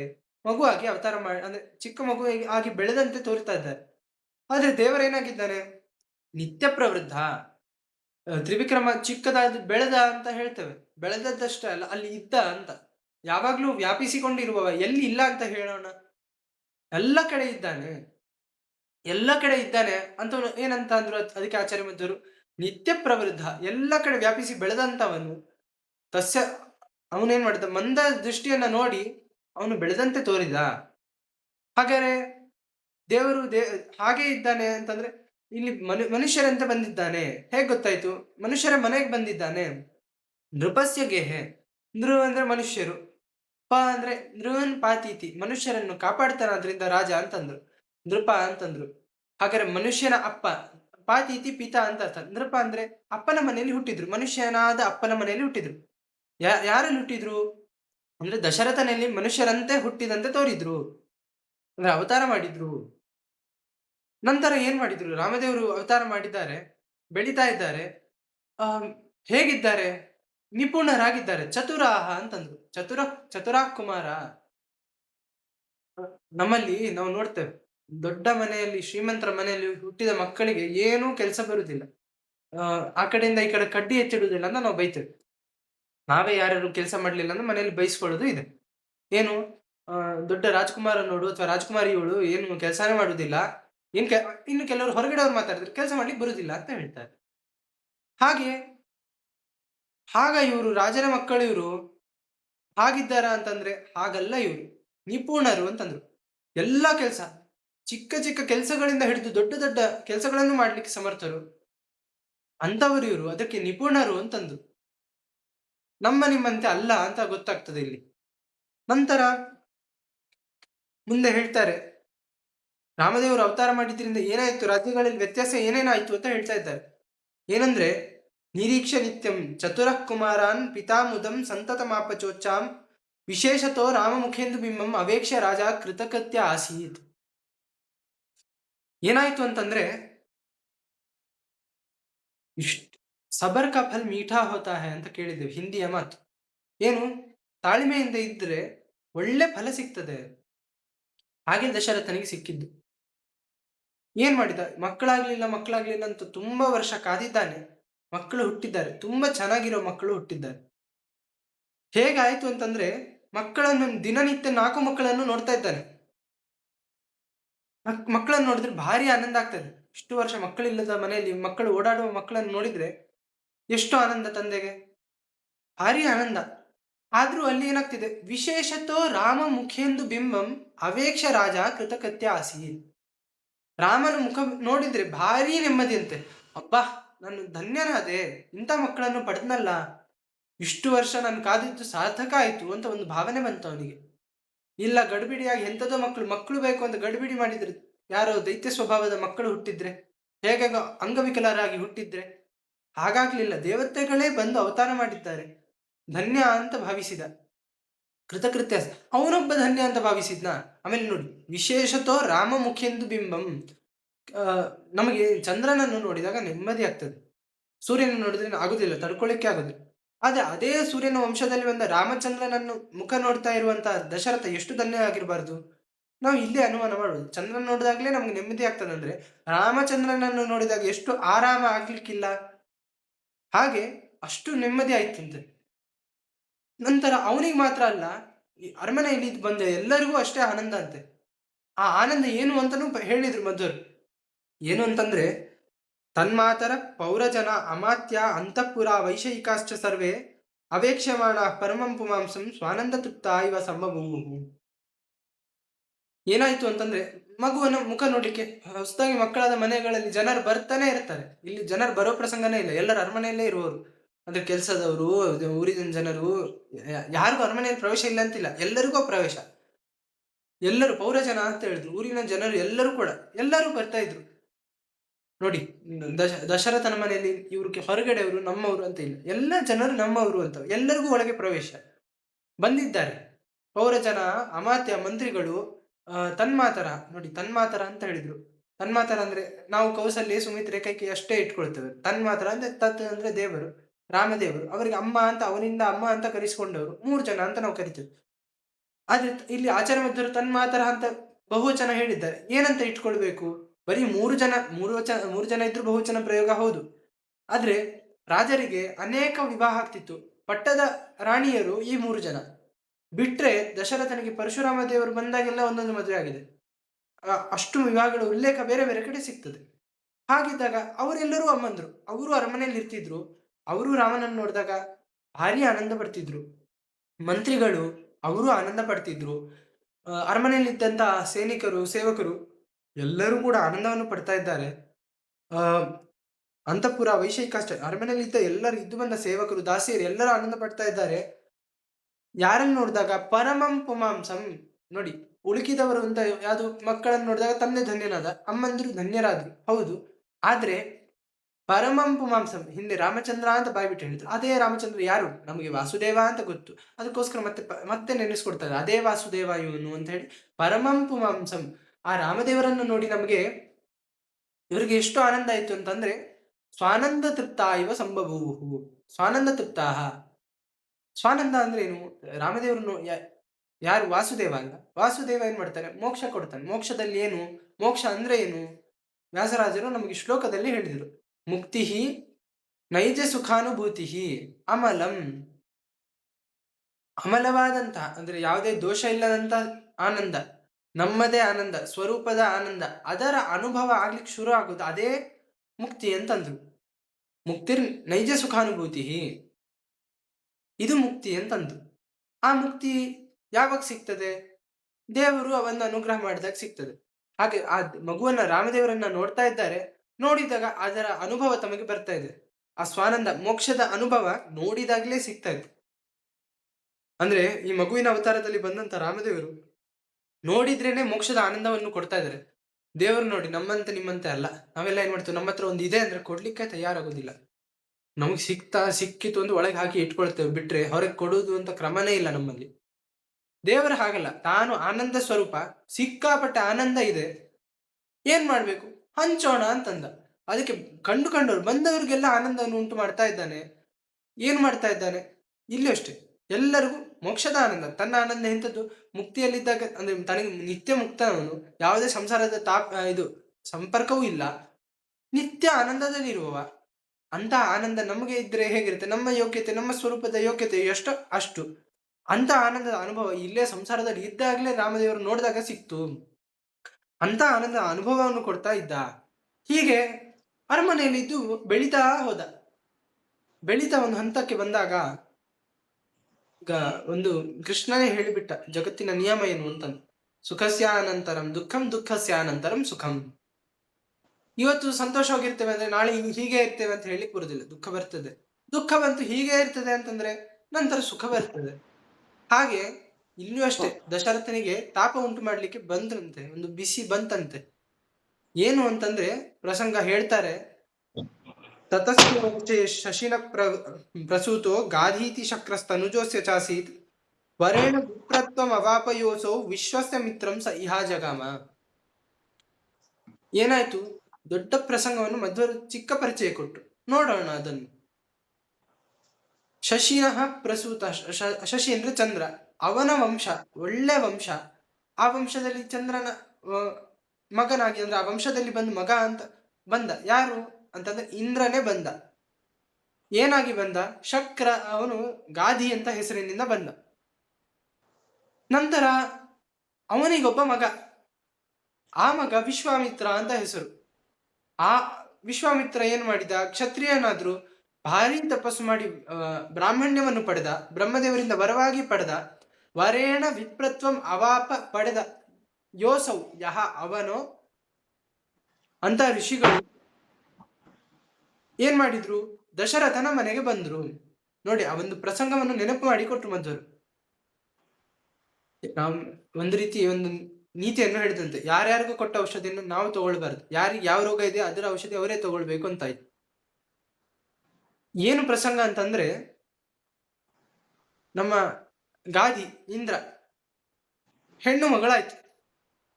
ಮಗಳು ದೊಡ್ಡವಳಾದ್ಲು, ಮಗಳನ್ನು ಮದುವೆ ಮಾಡಿ ಕೊಟ್ಟಾಗಿದೆ. ರುಚಿಕ ಅಂತ ಋಷಿಗಳು. ಇಲ್ಲಿ ಒಂದು ನೀತಿ ನೋಡಿ, ರಾಜನ ಮಗಳು ಋಷಿಗಳನ್ನು ಮದುವೆ ಆಗಿ ಹೋಗ್ತಾ ಇದ್ದಾಳೆ. ಯಾರ್ಯಾರನ್ನು ಅಂದ್ರೆ ನೋಡಿ, ಈಗಿನ ಹೆಣ್ಣು ಮಕ್ಕಳಂತೆ ಡಿಮ್ಯಾಂಡ್ ಮಾಡ್ತಾ ಇಲ್ಲ. ಋಷಿಗಳ ಅಪ್ಪ ಯಾರನ್ನು ಮದುವೆ ಮಾಡಿ ಕೊಡ್ತಾ ಇದ್ದಾರೆ, ಆಯ್ತು ಅಂತ ತಲೆ ಬಗ್ಗಿಸಿ ಹ್ಞೂ ಅಂತ ಹೇಳಿ ಹೋಗ್ತಾ ಇದ್ದಾರೆ. ತ್ಯಾಗನ ಸರಿ, ತ್ಯಾಗ ಮಾಡ್ಕೊಂಡೇ ಇರೋಣ, ನಮ್ಗೆ ಆ ರಾಜವೈಭವ ಬಿಡ್ಬೇಕ, ಸರಿ ಬಿಡೋಣ. ಹೆಣ್ಣು ಮಕ್ಕಳು ಅಷ್ಟೇ ಸಮರ್ಥರಾಗಿದ್ರು, ಗಂಡು ಮಕ್ಕಳು ಅಷ್ಟೇ. ರಾಮನ ಕಥೆಯನ್ನು ಮುಂದೆ ನೋಡ್ತಾ ಹೋದ್ರೆ ಅವನು ಅಷ್ಟೇ ಯಾವ ನೋಡಿ, ಅದಕ್ಕೆ ಚತುರ, ಎಲ್ಲದರಲ್ಲೂ ನಿಪುಣರು. ಹೀಗೆ ನೆಲದ ಮೇಲೆ ಆಯ್ತು, ತೊಂದರೆ ಇಲ್ಲ. ಹಾಸಿಗೆ ಮಂಚ ಮೆತ್ತಗಿರುವ ಹಾಸಿಗೆ, ರೇಷ್ಮೆಯ ಮೆತ್ತಿಗೆ ಇರುವಂತಹ ಹಾಸಿಗೆ ಅಲ್ಲಿ ಮಲಗಿದ್ರು, ನೆಲದ ಮೇಲೆ ಕಠೋರವಾದ ನೆಲದ ಮೇಲೆ ಮಲ್ಗೋಣ ಅಂತಂದ್ರೆ ಆಯ್ತು ಸರಿ ಮಲ್ಗೋಣ ಅನ್ನುವಂತ ಸಮರ್ಥರು ಇವರೆಲ್ಲ. ಹಾಗೆ ಈ ಋಷಿ ಕನ್ಯೆ ಅಂದ್ರೆ ರಾಜನ ಕನ್ಯೆ ಋಷಿಯನ್ನು ಮದುವೆಯಾಗಿ ಹೋಗಿದ್ದಾಳೆ. ಈಗ ಏನಾಯ್ತು ಅಂದ್ರೆ, ಗಾದಿಗೆ ಏನಾಯ್ತು, ತನಗೆ ಗಂಡು ಮಕ್ಕಳಿಲ್ಲ ಅಂತ ಒಂದು, ಮುಂದೆ ರಾಜ್ಯ ವಂಶ ಬೆಳಿಬೇಕು, ನನಗೆ ಗಂಡು ಮಕ್ಕಳಿಲ್ಲ, ಏನ್ ಮಾಡ್ಲಿ? ಅಳಿಯರು ಋಷಿಗಳು, ಅಳಿಯಂತ ಪ್ರಾರ್ಥನೆ ಮಾಡೋಣ ಅಂತ ಹೇಳಿ ಅವ್ರ ಹತ್ರ ಹೋಗಿ ಪ್ರಾರ್ಥನೆ ಮಾಡಿದ್ರು. ನನಗೆ ಗಂಡು ಸಂತತಿ ಇಲ್ಲ, ಏನಾರು ಮಾಡಿ. ಋಷಿಗಳು ತಮಗೂ ಇನ್ನು ಮಕ್ಕಳಾಗಿರಲಿಲ್ಲ. ಅದಕ್ಕೆ ಸರಿ ಏನು ಮಾಡೋಣ, ಒಂದಿಷ್ಟು ಹೋಮಗಳನ್ನು ಮಾಡಿದ್ರು, ಅಥವಾ ಮಂತ್ರಗಳೆಲ್ಲ ಜಪಿಸಿದ್ರು ಅಂತ ಇಟ್ಕೊಳ್ಳ. ಅಲ್ಲಿ ಚರು ಅಂತ ಉಲ್ಲೇಖ, ಚರು ಅಂತ ಕೂಡ ನಮಗೆ ತಲೆಗೆ ಬರದೇ ಇರಬಹುದು, ಅದಕ್ಕೋಸ್ಕರ ಹಣ್ಣು ಅಂತ ಹೇಳ್ತೇನೆ. 2 ಮಂತ್ರಿಸಿದ ಹಣ್ಣುಗಳನ್ನ ತಗೊಂಡ್ರು. ಒಂದು ಹಣ್ಣಲ್ಲಿ ಬ್ರಹ್ಮ ತೇಜಸ್ಸನ್ನು ತುಂಬಿಸಿದ್ರು, ಅಂದ್ರೆ ಅದನ್ನ ತಿಂದರೆ ಬ್ರಾಹ್ಮಣನಾದಂತ ಮಗು ಹುಟ್ಟುತ್ತದೆ. ಇನ್ನೊಂದು ಕ್ಷತ್ರಿಯ ತೇಜಸ್ಸನ್ನು ತುಂಬಿಸಿದ್ರು, ಅಂದ್ರೆ ಆ ಮಂತ್ರದಿಂದ ಮಂತ್ರಿತವಾದಂತ ಫಲವನ್ನು ತಿಂದ್ರೆ ಕ್ಷತ್ರಿಯ ಬಲ ಉಳ್ಳಂತ, ಕ್ಷತ್ರಿಯನ ಸ್ವಭಾವ ಉಳ್ಳಂತ ಮಗು ಹುಟ್ಟುತ್ತದೆ. 2 ಹಣ್ಣನ್ನು ಮಂತ್ರಿಸಿದ್ರು. ತಾನು ಬ್ರಾಹ್ಮಣ, ಋಷಿಗಳು ತನ್ನ ಹೆಂಡತಿಯಲ್ಲಿ ತಮಗೆ ಹುಟ್ಟಬೇಕಾದ ಮಗು ಹೇಗಿರ್ಬೇಕು, ಬ್ರಾಹ್ಮಣನಾಗಿ ಒಳ್ಳೆ ವೇದಗಳನ್ನು ಅಧ್ಯಯನ ಮಾಡುವ ಅದೇ ಸ್ವಭಾವದವರು ಇರ್ಬೇಕು. ಸರಿ, ಅದಕ್ಕೋಸ್ಕರ ಆ ಹಣ್ಣನ್ನ ಹೆಂಡತಿಗೆ ಕೊಟ್ಟ. ಹೆಂಡತಿಯ ಅಮ್ಮ ಅಂದ್ರೆ ಗಾದಿಯ ಹೆಂಡತಿ, ಅವರಿಗೆ ಆ ಕ್ಷತ್ರಿಯ ಮಂತ್ರದಿಂದ ಕೂಡಿದಂತ ಹಣ್ಣನ್ನು ಕೊಟ್ಟ. ಸರಿ, ಇಬ್ರು ಅಮ್ಮ ಮಗಳು ಏನ್ ಮಾಡ್ಬಿಟ್ರು ಅಂದ್ರೆ, ಮಗಳಿಗೆ ಏನ್ ಭಾವನೆ ಅಂತಂದ್ರೆ, ಅಮ್ಮನಿಗೆ ನಮ್ಮ ಅಪ್ಪನ ಮನೆಯಲ್ಲಿ ನನಗೆ ಒಳ್ಳೆ ತಮ್ಮ ಹುಟ್ಟಬೇಕು. ಗಂಡ ಏನ್ ಮಾಡಿರ್ಬಹುದು, ಬಹುಶಃ ನನ್ನ ಗಂಡ ಏನ್ ಮಾಡಿರ್ಬಹುದು ಅಂತಂದ್ರೆ, ನಮ್ಮ ಮನೆತನಕ್ಕೆ ಒಳ್ಳೆ ಮಗು ಇರ್ಲಿ ಅಂತ ಹೇಳಿ ಜಾಸ್ತಿ ಮಂತ್ರದಿಂದ ಮಂತ್ರಿಸಿದಂತ ಫಲ ನನಗ್ ಕೊಟ್ಟಿರ್ಬಹುದು. ಅಮ್ಮನಿಗೆ ಸಾಮಾನ್ಯ ಮಗು ಆಗುವಂತೆ ಮಂತ್ರ ಮಾಡಿ ಫಲವನ್ನು ಕೊಟ್ಟಿರಬಹುದು. ಹಾಗಾಗ್ಬಾರ್ದು. ನನಗೆ ಇನ್ನೊಂದು ಒಳ್ಳೆ ಮಗು ಬೇಕು ಅಂತ ಹೇಳಿದ್ರೆ, ಒಳ್ಳೆ ಆ ಯೋಗ್ಯ ಮಗು ಬೇಕು ಅಂತಾದ್ರೆ ಮತ್ತೊಮ್ಮೆ ಕೇಳಿದ್ರೆ ಮಂತ್ರಿಸಿ ಕೊಡುವಂತವ್ರು ನನ್ನ ಗಂಡ, ನನ್ನ ಜೊತೆನೇ ಇರ್ತಾರೆ. ಆದ್ರೆ ಅಮ್ಮನಿಗೆ ಮತ್ತೆ ಮತ್ತೆ ಕೇಳಲಿಕ್ಕೆ ಸಂಕೋಚ ಆಗ್ಬಹುದು. ಆದ್ರಿಂದ ಏನ್ ಮಾಡುದು, ನನಗೆ ಕೊಟ್ಟಿರುವ ಫಲವನ್ನು ಅಮ್ಮನಿಗೆ ಕೊಡ್ತೇನೆ, ಅಮ್ಮನಿಗೆ ಕೊಟ್ಟ ಫಲವನ್ನು ನಾನು ತಗೊಂಡು, ನಂಗೊಂದು ಮಗು ಆದ್ರೂ ಸಾಕು ಸದ್ಯಕ್ಕೆ ಅಂತ ಹೇಳಿ ಇಬ್ರು ಹಣ್ಣನ್ನು ಎಕ್ಸ್ಚೇಂಜ್ ಮಾಡಿದ್ರು. ಮುಂದೆ ಆದದ್ದು ನೋಡಿ, ಆ ಇವರಿಗೆ ಗಾದಿ ರಾಜನಿಗೆ ಹುಟ್ಟಿದ ಮಗು ಬ್ರಹ್ಮ ತೇಜಸ್ಸಿನ ಮಗು, ಆ ಋಷಿಗಳಿಗೆ, ರುಚಿಕ ಋಷಿಗಳಿಗೆ ಹುಟ್ಟಿದ್ದು ನಮ್ಮ ಜಮದಗ್ನಿ ಋಷಿಗಳು. ನೋಡಿದ್ದು ಸಿಕ್ಕಾಪಟ್ಟೆ ಕೋಪ. ಯಾಕೆ? ಕ್ಷತ್ರಿಯರ ಸ್ವಭಾವ. ಋಷಿಗಳು ಹುಟ್ಟಿದ್ರು, ಆದ್ರೆ ಸ್ವಭಾವತಃ ಕ್ಷತ್ರಿಯ. ಆ ಕಡೆ ಮನೆಯಲ್ಲಿ ರಾಜನಾಗಿ ಹುಟ್ಟಿದ್ದಾರೆ, ಬ್ರಾಹ್ಮಣ ಸ್ವಭಾವ. ವಿಶ್ವಾಮಿತ್ರರದ್ದು. ವಿಶ್ವಾಮಿತ್ರ ಅಲ್ಲೂ ಪ್ರಸಂಗ ಒಂದು ಬರ್ತದೆ, ಮತ್ತೆ ಅದನ್ನ ನೆನೆಸ್ಕೊಳ್ಬೇಕು, ಅದು ದೊಡ್ಡ ಕತೆ. ವಸಿಷ್ಠರ ಹಸು ಬೇಕು, ಕ್ಷತ್ರಿಯ ರಾಜನಾಗಿ ಆಯ್ತು, ಪಟ್ಟಾಭಿಷೇಕ ಆಯ್ತು ವಿಶ್ವಾಮಿತ್ರರಿಗೆ. ಆದ ನಂತರ ಏನು ಅಂತಂದ್ರೆ, ವಿಶ್ವಾಮಿತ್ರ ರಾಜ ಈಗ, ಅವರಿಗೆ ವಸಿಷ್ಠರ ಹತ್ರ ಇದ್ದ ನಂದಿನಿ ಬೇಕು ಅಂತ ಅಪೇಕ್ಷೆ ಆಯ್ತು. ಬೇಕು ಅಂತ ಅಪೇಕ್ಷೆ ಆದಾಗ ಅವರೇನ್ ಮಾಡಿದ್ರು, ಬಂದ್ರು ವಸಿಷ್ಠರ ಹತ್ರ ಹಸು ಕೊಡಿ ಅಂತಂದ್ರು. ಕ್ಷತ್ರಿಯರು ಬೇಡುವ ಕ್ರಮನೇ ಇಲ್ಲ, ನಾನು ಬೇಡ್ತಾ ಇದ್ದೇನೆ ಕೊಡಿ ಅಂತ. ಕೊಡುದಿಲ್ಲ, ನಮ್ಗೆ ಹೋಮಕ್ಕೆ ಬೇಕು ಅಂತ. ಕ್ಷತ್ರಿಯರಿಗೆ ಕೊಡಲ್ಲ ಅಂತ್ಯ, ನನಗೆ ಕೊಡುದಿಲ್ಲ ಅಂತ್ಯ. ಸಿಟ್ಟು ಬಂತು, ಯುದ್ಧಕ್ಕೆ ಹೊರಟರು. ಯುದ್ಧಕ್ಕೆ ಹೊರಟಾಗ ಏನಾಯ್ತು ಅಂತಂದ್ರೆ, ಈಗ ಇಲ್ಲಿ ಸೋತು ಹೋದ್ರು. ಸೋತು ಹೋದಾಗ ತಮಗೆ ಸಿಕ್ಕಾಪಟ್ಟೆ ಅವಮಾನ ಆದಾಗ ತಾವೇನ್ ಮಾಡಿದ್ರು? ದಿಕ್ಬಲಂ ಕ್ಷತ್ರಿಯ ಬಲಂ ಬ್ರಹ್ಮತೇಜೋ ಬಲಂ ಬಲಂ ಅಂತಂದ್ರು. ಏನು ಅರ್ಥ ಅಂತಂದ್ರೆ, ಬ್ರಹ್ಮ ತೇಜಸ್ಸು, ಆ ತೇಜಸ್ಸು ಏನಿದೆ ಅಲ್ಲ ಅದೇ ನಿಜವಾದ ಬಲ. ಈ ಕ್ಷತ್ರಿಯ ಬಲ, ದೇಹದ ಬಲ ಏನಿದೆ ಅಲ್ಲ, ಸುಮ್ಮನೆ ಹೆಸರಿಗಷ್ಟೇ ಬಲ, ಅದು ಬಿಟ್ರೆ ಯಾವುದಕ್ಕೂ ಪ್ರಯೋಜನ ಇಲ್ಲ. ಜ್ಞಾನದ ಬಲ ಉಂಟಲ್ಲ, ಅದು ನಮಗೆ ಏನ್ ಬೇಕಾದ್ರೂ ಸಾಧನೆ ಮಾಡಿಕೊಳ್ಳಿಕ್ಕೆ ಶಕ್ಯ. ಹಾಗಾದ್ರೆ ಆ ಬಲ ಬೇಕು ಅಂತ ಹೇಳಿ ವಿಶ್ವಾಮಿತ್ರರು ಎಲ್ಲ ರಾಜ್ಯ ತ್ಯಾಗ ಮಾಡಿ ವೈರಾಗ್ಯವನ್ನು ಹೊಂದಿ ಹೋಗಿ ತಪಸ್ಸನ್ನು ಮಾಡಿದ್ರು. ತಪಸ್ಸು ಮಾಡಿ ಬ್ರಹ್ಮದೇವರ ವರವನ್ನು ಪಡೆದು ಬ್ರಾಹ್ಮಣ ಅಂತ ಕರೆಸಿಕೊಂಡ್ರು. ಅವರು ಈಗ ರಾಮದೇವರ ಮನೆಗೆ ಬಂದಿದ್ದಾರೆ. ಅದಕ್ಕೆ ಇಷ್ಟೆಲ್ಲ ಪ್ರಸಂಗವನ್ನು ಒಂದೇ ಶ್ಲೋಕದಲ್ಲಿ ಹಾಕಿಕೊಡ್ತಾ ಅವರ ಹೆಸರಿನ ನಮಗೆ ಮಧ್ವರು ಪದದಲ್ಲಿ ಎಷ್ಟು ಆ ಚಿಂತನೆಯನ್ನು ಮುಚ್ಚಿಟ್ಟಿದ್ದಾರೆ ಅಂದ್ರೆ, ಒಂದು ಇಲ್ಲಿ ಬಿಡಿಸಿದ್ದು ನೋಡಿದ್ದಿದೆ, ವಿಶ್ವಸ್ಯ ಮಿತ್ರಂ ಅಂತ ಹೇಳಿದ್ರು. ವಿಶ್ವಾಮಿತ್ರರು ಅಂತ ಹೇಳಲಿಲ್ಲ, ವಿಶ್ವಸ್ಯ ಮಿತ್ರಂ ಅಂತ ಬಿಡಿಸಿದ್ದಾರೆ. ಯಾಕೆ ಬಿಡಿಸಿದ್ರು ಅಂತಂದ್ರೆ, ವಿಶ್ವಾಮಿತ್ರ ಅಂತ ಹೇಳ್ಬಿಟ್ಟಿದ್ರೆ ನಮ್ಗೆ ಅರ್ಥ ಏನಾಗ್ತಿತ್ತು ಗೊತ್ತಾ? ಪದಚ್ಛೇದ ಮಾಡೋಣ. ವಿಶ್ವ ಅಮಿತ್ರ ಅಂತ ಅರ್ಥ ಏನು ಗೊತ್ತಾ? ಅಮಿತ್ರ, ಮಿತ್ರ ಅಲ್ಲದವ, ಶತ್ರು ಅಂತ, ಜಗತ್ತಿಗೆ ಶತ್ರು ಅಂತ. ಇವರು ಜಗತ್ತಿಗೆ ಶತ್ರು ಅಲ್ಲ. ಎಲ್ಲಾ ಕ್ಷತ್ರಿಯ ಬಲವನ್ನು ಬಿಟ್ಟು ತಪಸ್ಸನ್ನು ಮಾಡ್ತಾ ಕೂತವರು, ಜಗತ್ತಿಗೆ ಹಿತ ಆಗ್ಲಿ ಅಂತ ಕೂತವರು, ಗಾಯತ್ರಿ ಮಂತ್ರವನ್ನು ನಮ್ಮ ಹಿತಕ್ಕೋಸ್ಕರ ಕೊಟ್ಟವರು. ಹಾಗಾದ್ರೆ ಇವರು ಶತ್ರುಗಳಾಗ್ಲಿಕ್ಕೆ ಸಾಧ್ಯವಾ? ಸಾಧ್ಯ ಇಲ್ಲ. ಹಾಗಾದ್ರೆ ಇವರು ಜಗತ್ತಿಗೆ ಹಿತಕಾರಿಗಳು, ಮಿತ್ರ, ಅದನ್ನ ತಿಳಿಸ್ಬೇಕು. ಆಯ್ತು, ವಿಶ್ವಾಮಿತ್ರ ಅಂತ ಬಿಡಿಸ್ಬೇಕಾದ್ರೆ ವಿಶ್ವಸ್ಯ ಅಮಿತ್ರ, ಅದನ್ನ ಹಾಗೆ ಆದ್ರೂ ಹಂಗೆ ಹೇಳಿದ್ರು ಅಂತಾನೆ ಅನ್ಕೊಳ್ಳಿ. ವಿಶ್ವಾಮಿತ್ರ ಅಂತಾನೆ ಮತ್ತೆ ಹೇಳಿದ್ರು ಅನ್ಕೊಳ್ಳಿ. ಶತ್ರುಗಳಿಗೆ ಗೆಳೆಯ ಅಲ್ಲ, ಆ ವಿಶ್ವಾಸ ಶತ್ರು, ಜಗತ್ತಿಗೆ ಶತ್ರು ಅಲ್ಲ, ವಿಶ್ವಾಮಿತ್ರ ಅಂತ ಇಷ್ಟೇ ಹೇಳಿದ್ರು ಅಂತ ಇನ್ನೊಂದು ಅರ್ಥ ಏನ್ ಸಿಕ್ತಿತ್ತು ಗೊತ್ತಾ? ಜಗತ್ತಿನಲ್ಲಿ ಹಿತರು ಯಾರೋ ಅವರಿಗೂ ಮಿತ್ರ, ಯಾರು ಅಹಿತರು, ರಾಕ್ಷಸರು, ದೈತ್ಯರು, ಅವ್ರಿಗೂ ಮಿತ್ರ, ಈ ಅರ್ಥ ಸಿಕ್ತಿತ್ತು. ಇವರು ಆ ಸ್ವಭಾವದವರಲ್ಲ. ಜಗತ್ತಿಗೆ ಯಾರು ಹಿತವನ್ನೇ ಬಯಸ್ತಾರೋ ಅವರಿಗೆ ಮಿತ್ರ ಅಂತ ತಿಳಿಸ್ಲಿಕ್ಕೋಸ್ಕರ ವಿಶ್ವಸ್ಯ ಮಿತ್ರಂ, ವಿಶ್ವಕ್ಕೆ ಯಾರು ಮಿತ್ರರೋ ಅವರಿಗೆ ಮಾತ್ರ ಮಿತ್ರ, ಆದ್ರಿಂದ ವಿಶ್ವಾಮಿತ್ರ ವಿಶ್ವಸ್ಯ ಮಿತ್ರಂ ಸ ಇಹ ಜಗಾಮ ಅಂತ ಋಷಿಗಳು ಇಲ್ಲಿಗೆ ಬಂದ್ರು ಅಂತ ಹೇಳ್ತಾರೆ. ಋಷಿಗಳು ಬಂದು ಏನ್ ಮಾಡಿದ್ರು? ಯಾಗಕ್ಕೆ ಇನ್ನು ಶ್ಲೋಕದ ಭಾವವನ್ನು ಹೇಳ್ತಾ ಹೋಗ್ತೇನೆ, ಶ್ಲೋಕವನ್ನು ಅದರ ಪೂರ್ಣ ಭಾವವನ್ನು ಹೇಳ್ತಾ ಹೋಗ್ತೇನೆ, ಬೇಕಾದಲ್ಲಿ ಶ್ಲೋಕಗಳನ್ನು ಹೇಳ್ತೇನೆ. ಏನು ಅಂತಂದ್ರೆ, ಬಂದಿದ್ದಾರೆ ಋಷಿಗಳು ಬಂದ್ರು ಅಂದ ಕೂಡಲೇ ರಾಜರ ಕರ್ತವ್ಯ ಏನು? ಬಂದು ಸ್ವಾಗತ ಮಾಡುವುದು. ಓಡಿ ಬಂದ ದಶರಥ ಸ್ವಾಗತ ಮಾಡ್ತಾ ಒಳಗೆ ಕರೆದುಕೊಂಡು ಬಂದ. ಋಷಿಗಳು ಜ್ಞಾನಿಗಳು ಸುಮ್ನೆ ಯಾರ್ಯಾರ್ದೋ ಮನೆಗೆ ಹೋಗಲ್ಲ, ಬಂದಿದ್ದಾರೆ ಅಂದ್ರೆ ಏನೋ ಬೇಕು ಇದು. ದಶರಥನು ಹಾಗೆ ಕೇಳಿಬಿಟ್ಟ, ಸ್ವಾಮಿ ನಿಮಗೆ ಏನು ಬೇಕು ಹೇಳಿ ಕೊಡ್ತೇನೆ. ಸರಿ ಆಯ್ತು, ಒಳಗೆ ಬರೋ ತನಕ ಸುಮ್ಮನೆ ವೈಭವನನ್ನು ಜೊತೆ ವೈಭವದಿಂದ ಕರೆದುಕೊಂಡು ಬಂದಿದ್ದಾನೆ. ಸುಮ್ಮನೆ ಬಂದ್ರು. ಒಳಗೆ ಬಂದ್ಮೇಲೆ ಎಲ್ಲ ಪಾದಪೂಜೆ ಎಲ್ಲ ಮಾಡಿದ್ದಾನೆ. ಮಾಡಿ, ಋಷಿಗಳೇ ತಮಗೆ ಏನು ಬೇಕು ಹೇಳಿ, ನಮ್ಮಿಂದ ಆಗ್ಬೇಕಾದ ಕಾರ್ಯ ಏನು ಹೇಳಿ. ನಂಗೆ ರಾಮ ಬೇಕು ಅಂದ್ಬಿಟ್ರು. ದಶರಥಂಗೆ ಇಷ್ಟು ವರ್ಷ ಮಕ್ಕಳಿಲ್ಲ ಅಂತ ಕೊರತೆ ಇಲ್ಲ, ನಾನು ಇವತ್ತು ಮಗುವನ್ನು ಪಡೆದು ಈಗ ತಾನೇ ಹುಟ್ಟಿದಂತ ಮಕ್ಕಳಿವರು, ನಿಮಗೆ ಒಪ್ಪಿಸ್ಬಿಟ್ರೆ ಹೇಗೆ ಅಂತ. ಯಾವ್ದಕ್ಕೋಸ್ಕರ ಬೇಕು ಅಂತ ಹೇಳ್ತಿದ್ದೀರಾ? ಯಜ್ಞದ ರಕ್ಷಣೆ, ಅದು ಯಾರಿಂದ? ದೈತ್ಯರಿಂದ. ನನ್ನ ಮಕ್ಕಳು ಚಿಕ್ಕವರು, ಇನ್ನು ಬೇಡ ಅಂತ ಭಯದಿಂದ ಕಾಲನ್ನು ಹಿಡಿದ. ನಾನು ಮಕ್ಕಳನ್ನ ಕೊಡಲ್ಲ ಅಂತಂದ್ರು. ಆಗ ನಾನು ಒಂದನ್ನು ಕೊಡ್ತೇನೆ ಅಂತಂದ್ರು. ಶಾಪ ಅಂತಂದ್ರು. ಭಯ ಆಯ್ತು. ಮೊದ್ಲೇ ಒಂದು ಶಾಪದಿಂದ ಮಕ್ಕಳಿಲ್ಲದೆ ಒದ್ದಾಡಿದೆ, ಈಗ ಮಕ್ಕಳಾಗಿದ್ದಾರೆ, ಇನ್ನೊಂದು ಶಾಪನ ಬೇಡ ಅಂತಂದ, ಕೊಡ್ತೇನೆ ಅಂತಂದ. ರಾಮ ಲಕ್ಷ್ಮಣರನ್ನ ಕಳಿಸಿ ಕೊಟ್ಟ. ಕರ್ಕೊಂಡು ಹೋದಾಗ ಋಷಿಗಳೇನ್ ಮಾಡಿದ್ರು? ಅವರನ್ನ ಎಲ್ಲೆಲ್ಲೋ ಕರ್ಕೊಂಡು ಹೋಗ್ಲಿಲ್ಲ, ಮೊದಲು ಸಿದ್ಧಾಶ್ರಮಕ್ಕೆ ಕರೆದುಕೊಂಡು ಹೋಗಿದ್ದಾರೆ. ಸಿದ್ಧಾಶ್ರಮ ಅಂದ್ರೆ ಯಾವ ಆಶ್ರಮ ಇದು ಅಂತಂದ್ರೆ, ಹಿಂದೆ ಇದೇ ರಾಮ ವಾಮನನಾಗಿ ಅವತಾರ ಮಾಡಿದಾಗ ಅಲ್ಲಿ ಮೊದಲು ಅವತಾರ ಮಾಡಿದ ಕ್ಷೇತ್ರ ಅದು ಸಿದ್ಧಾಶ್ರಮ ಅಂತ.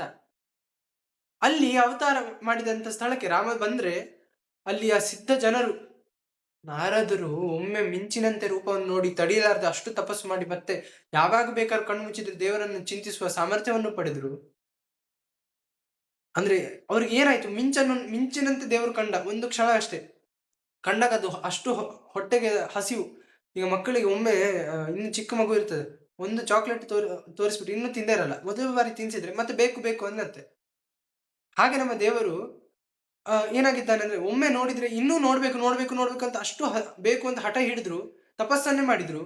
ಹಾಗೆ ಋಷಿಗಳೆಲ್ಲ ವಾಮನ ಅವತಾರವಾಗಿ ನೋಡಿದಾಗ ಅವತಾರ ಮಾಡಿದ್ರು, ಉಪನಯನ ಮಾಡಿಸಿಕೊಂಡು ಹೊರಟು ಹೋದ್ರು ಬಲಿಯ ಮನೆಗೆ. ಮತ್ತೆ ನೋಡ್ಲಿಕ್ಕೆ ಸಿಗ್ಲಿಲ್ಲ. ಯೌವನಾವಸ್ಥೆಯಲ್ಲಿ ನೋಡೋಣ ಅಂದ್ರೆ ನೋಡ್ಲಿಕ್ಕೆ ಸಿಕ್ಕಿಲ್ಲ. ಈಗ ಅದೇ ವಾಮನ ರಾಮನಾಗಿ ಬರ್ತಾ ಇದ್ದಾನೆ. ಯೌವನಾವಸ್ಥೆಯಿಂದ ಕೂಡಿದವನಾಗಿ ಬರ್ತಾ ಇದ್ದಾನೆ. ನೋಡೋಣ ಅಂತ ಹೇಳಿ ಇಷ್ಟು ವರ್ಷ ತಪಸ್ಸನ್ನು ಮಾಡಿ ಕಾಯ್ತಾ ಇದ್ರು. ರಾಮದೇವರು ಬಂದಿದ್ದಾರೆ. ಎಲ್ಲರೂ ಕೂಡ ನಮಸ್ಕಾರ ಮಾಡಿ, ರಾಮ ನಿನ್ನಗೋಸ್ಕರ ಕಾಯ್ತಾ ಇದ್ವಿ ಅಂತ ಭಾರಿ ಆನಂದವನ್ನು ಪಟ್ರು. ನೋಡಿ, ಆನಂದವನ್ನು ಎಲ್ಲ ಕಡೆ ಹಂಚ್ತಾ ಹೋಗ್ತಾ ಇದ್ದಾನೆ. ಹಾಗೆ ಅವರಿಂದ ನಮಸ್ಕರಿಸಲ್ಪಟ್ಟವನಾಗಿ ಋಷಿಗಳ ಜೊತೆ ಮುಂದೆ ಹೊರಟ.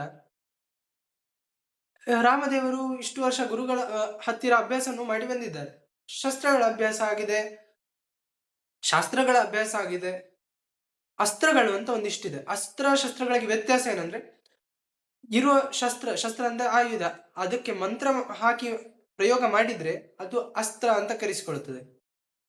ಶಸ್ತ್ರ ಅಂದ್ರೆ ಸಾಮಾನ್ಯ ಆಯುಧ. ಹಾಗೆ ಅಸ್ತ್ರಗಳಿಗೆ ಮಂತ್ರಗಳು ಬೇಕು. ಆ ಮಂತ್ರಗಳ ಉಪದೇಶ ಅದನ್ನ ವಿಶ್ವಾಮಿತ್ರರು ಮಾಡ್ಲಿಕ್ಕೆ ಆರಂಭ ಮಾಡಿದ್ರು. ರಾಮದೇವರನ್ನು ಒಂದು ಕಡೆ ಗುಟ್ಟಲ್ಲಿ ಕರೆದುಕೊಂಡು ಹೋಗಿ ಅಲ್ಲಿ ಮಂತ್ರಗಳ ಉಪದೇಶ ಮಾಡಿದ್ರು. ಒಂದು ಕಡೆ ಯಾಕೆ ಹೋಗಿ ಆತರ ಉಪದೇಶ ಮಾಡಿದ್ರು ನೋಡಿ, ಇಲ್ಲಿ ಇದರಿಂದ ಏನ್ ತಿಳಿತದೆ ಅಂತಂದ್ರೆ, ಗುರುಕುಲ ಎಲ್ಲಿ ಇರ್ಬೇಕಂದ್ರೆ ಏಕಾಂತದಲ್ಲಿ ಇರ್ಬೇಕು. ಸುತ್ತಮುತ್ತಲು ಏನು ಇರಬಾರ್ದು, ಹಾಗೆ ಇರಬೇಕು ಅಂತ ಅರ್ಥ. ಯಾಕೆ? ಒಂದು ಆಚೆ ಈಚೆ ಗಮನ ಹೋಗುದಿಲ್ಲ. ಆದ್ರೆ ಇಲ್ಲಿ ರಾಮದೇವರಿಗೆ ಉಪದೇಶ ಮಾಡ್ತಾ ಇದ್ದಾರೆ ಇವರು. ರಾಮನಿಗೆ ಗಮನ ಆಚೆ ಈಚೆ ಹೋಗುದಂತ ಇಲ್ಲ. ಎಲ್ಲ ಕಡೆ ಒಂದೇ ಕಾಲದಲ್ಲಿ ಎಲ್ಲ ಕಡೆ ಗಮನ ಇದ್ದವ ಇವ. ಹಾಗಿದ್ದವ ಎಲ್ಲವನ್ನು ತಿಳಿದವ ಇವ. ಎಲ್ಲ ಮಂತ್ರಗಳು ಬರ್ತೀವಿ ಇವನಿಗೇನು ಉಪದೇಶ ರಾಮನಿಗೆ. ಈಗ ನಮ್ಮ ಯಾವ್ದೋ ಪಿಕ್ಚರ್ ಡೈಲಾಗ್ಗಳು ಇದೆ, ಏನು ಸೂರ್ಯನಿಗೆ ಟಾರ್ಚು ಅಂತ ಏನನ್ನ ಹೇಳಲ್ದಿದೆ. ಹಾಗಾಯ್ತು ಈ ಪ್ರಸಂಗ. ಸರ್ವಜ್ಞನಿಗೆ ಉಪದೇಶನ ಅಂತ ರಾಮದೇವರಿಗೆ ಉಪದೇಶ ಮಾಡುವ ಪ್ರಸಂಗ ಇದು. ಏನು ಅಂತಂದ್ರೆ ಅದನ್ನೇ ಮಧ್ವರು ಬಿಡಿಸಿದ್ರು. ಅನುಗ್ರಹಾರ್ಥಂ ಸ ಋಷೇರವಾಪ ಸಲಕ್ಷ್ಮಣ ವಸ್ತ್ರಂ ಮುನಿತೋ ಹಿ ಕೇವಲಂ ವವಂದಿರೆ ಬ್ರಹ್ಮ ಮುಖಾಸುರೇಶ ತಮಸ್ತ್ರ ರೂಪ ಪ್ರಕಟ ಸಮೇತ್ಯ. ಏನಾಯ್ತು ಅಂತಂದ್ರೆ, ಯಾವ್ದಕ್ಕೋಸ್ಕರ ರಾಮದೇವರು ಬಂದದ್ದು? ರಾಮದೇವರು ಈ ಮಂತ್ರವನ್ನು ಕೇಳುವುದೇನು? ಮೊನ್ನೆ ಒಂದು ಪ್ರವಚನ ಕೇಳಿದೆ.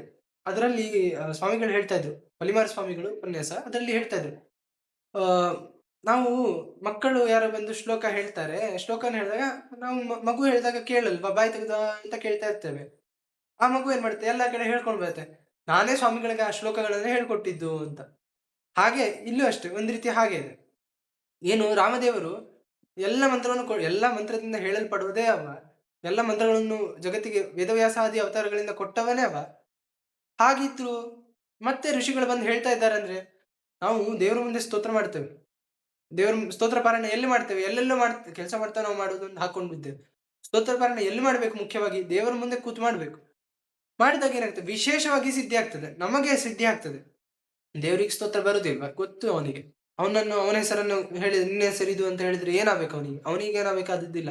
ನಮ್ಮನ್ನು ಅನುಗ್ರಹ ಮಾಡ್ಲಿಕ್ಕೋಸ್ಕರ ನಾವೇನ್ ಮಾಡ್ಬೇಕು? ದೇವರ ಮುಂದೆನೆ ಕೂತು ಪ್ರಾರ್ಥನೆ ಮಾಡ್ಬೇಕು. ಋಷಿಗಳಿಗೆ ಸಿಕ್ಕಿರುವ ಭಾಗ್ಯ, ಸಾಕ್ಷಾತ್ ರಾಮದೇವರ ಮುಂದೆ ಕೂತು ಆ ಮಂತ್ರಗಳನ್ನು ಉಚ್ಚಾರ ಮಾಡುವ ಭಾಗ್ಯ ಸಿಕ್ಕಿತು. ಆ ರಾಮದೇವರು ಉಪದೇಶ ಅಂದಾಗೇನು? ಗುರು ಹೇಳ್ತಾನೆ, ಶಿಷ್ಯ ಅದನ್ನ ಮತ್ತೆ ಹೇಳ್ತಾನೆ. ಉಚ್ಚಾರಣ ಅನುಚ್ಚಾರಣ ಅಂತ ಹೇಳ್ತಾನೆ. ಶಿಷ್ಯ ಅನುಚ್ಚಾರಣ ಮಾಡ್ತಾನೆ. ರಾಮದೇವರು ಹೌದಾ ಆಯ್ತು ಅಂತ ಹೇಳಿ ಅನುಚ್ಚಾರಣೆಯನ್ನು ಮಾಡ್ತಾ ಇದ್ದಾರೆ.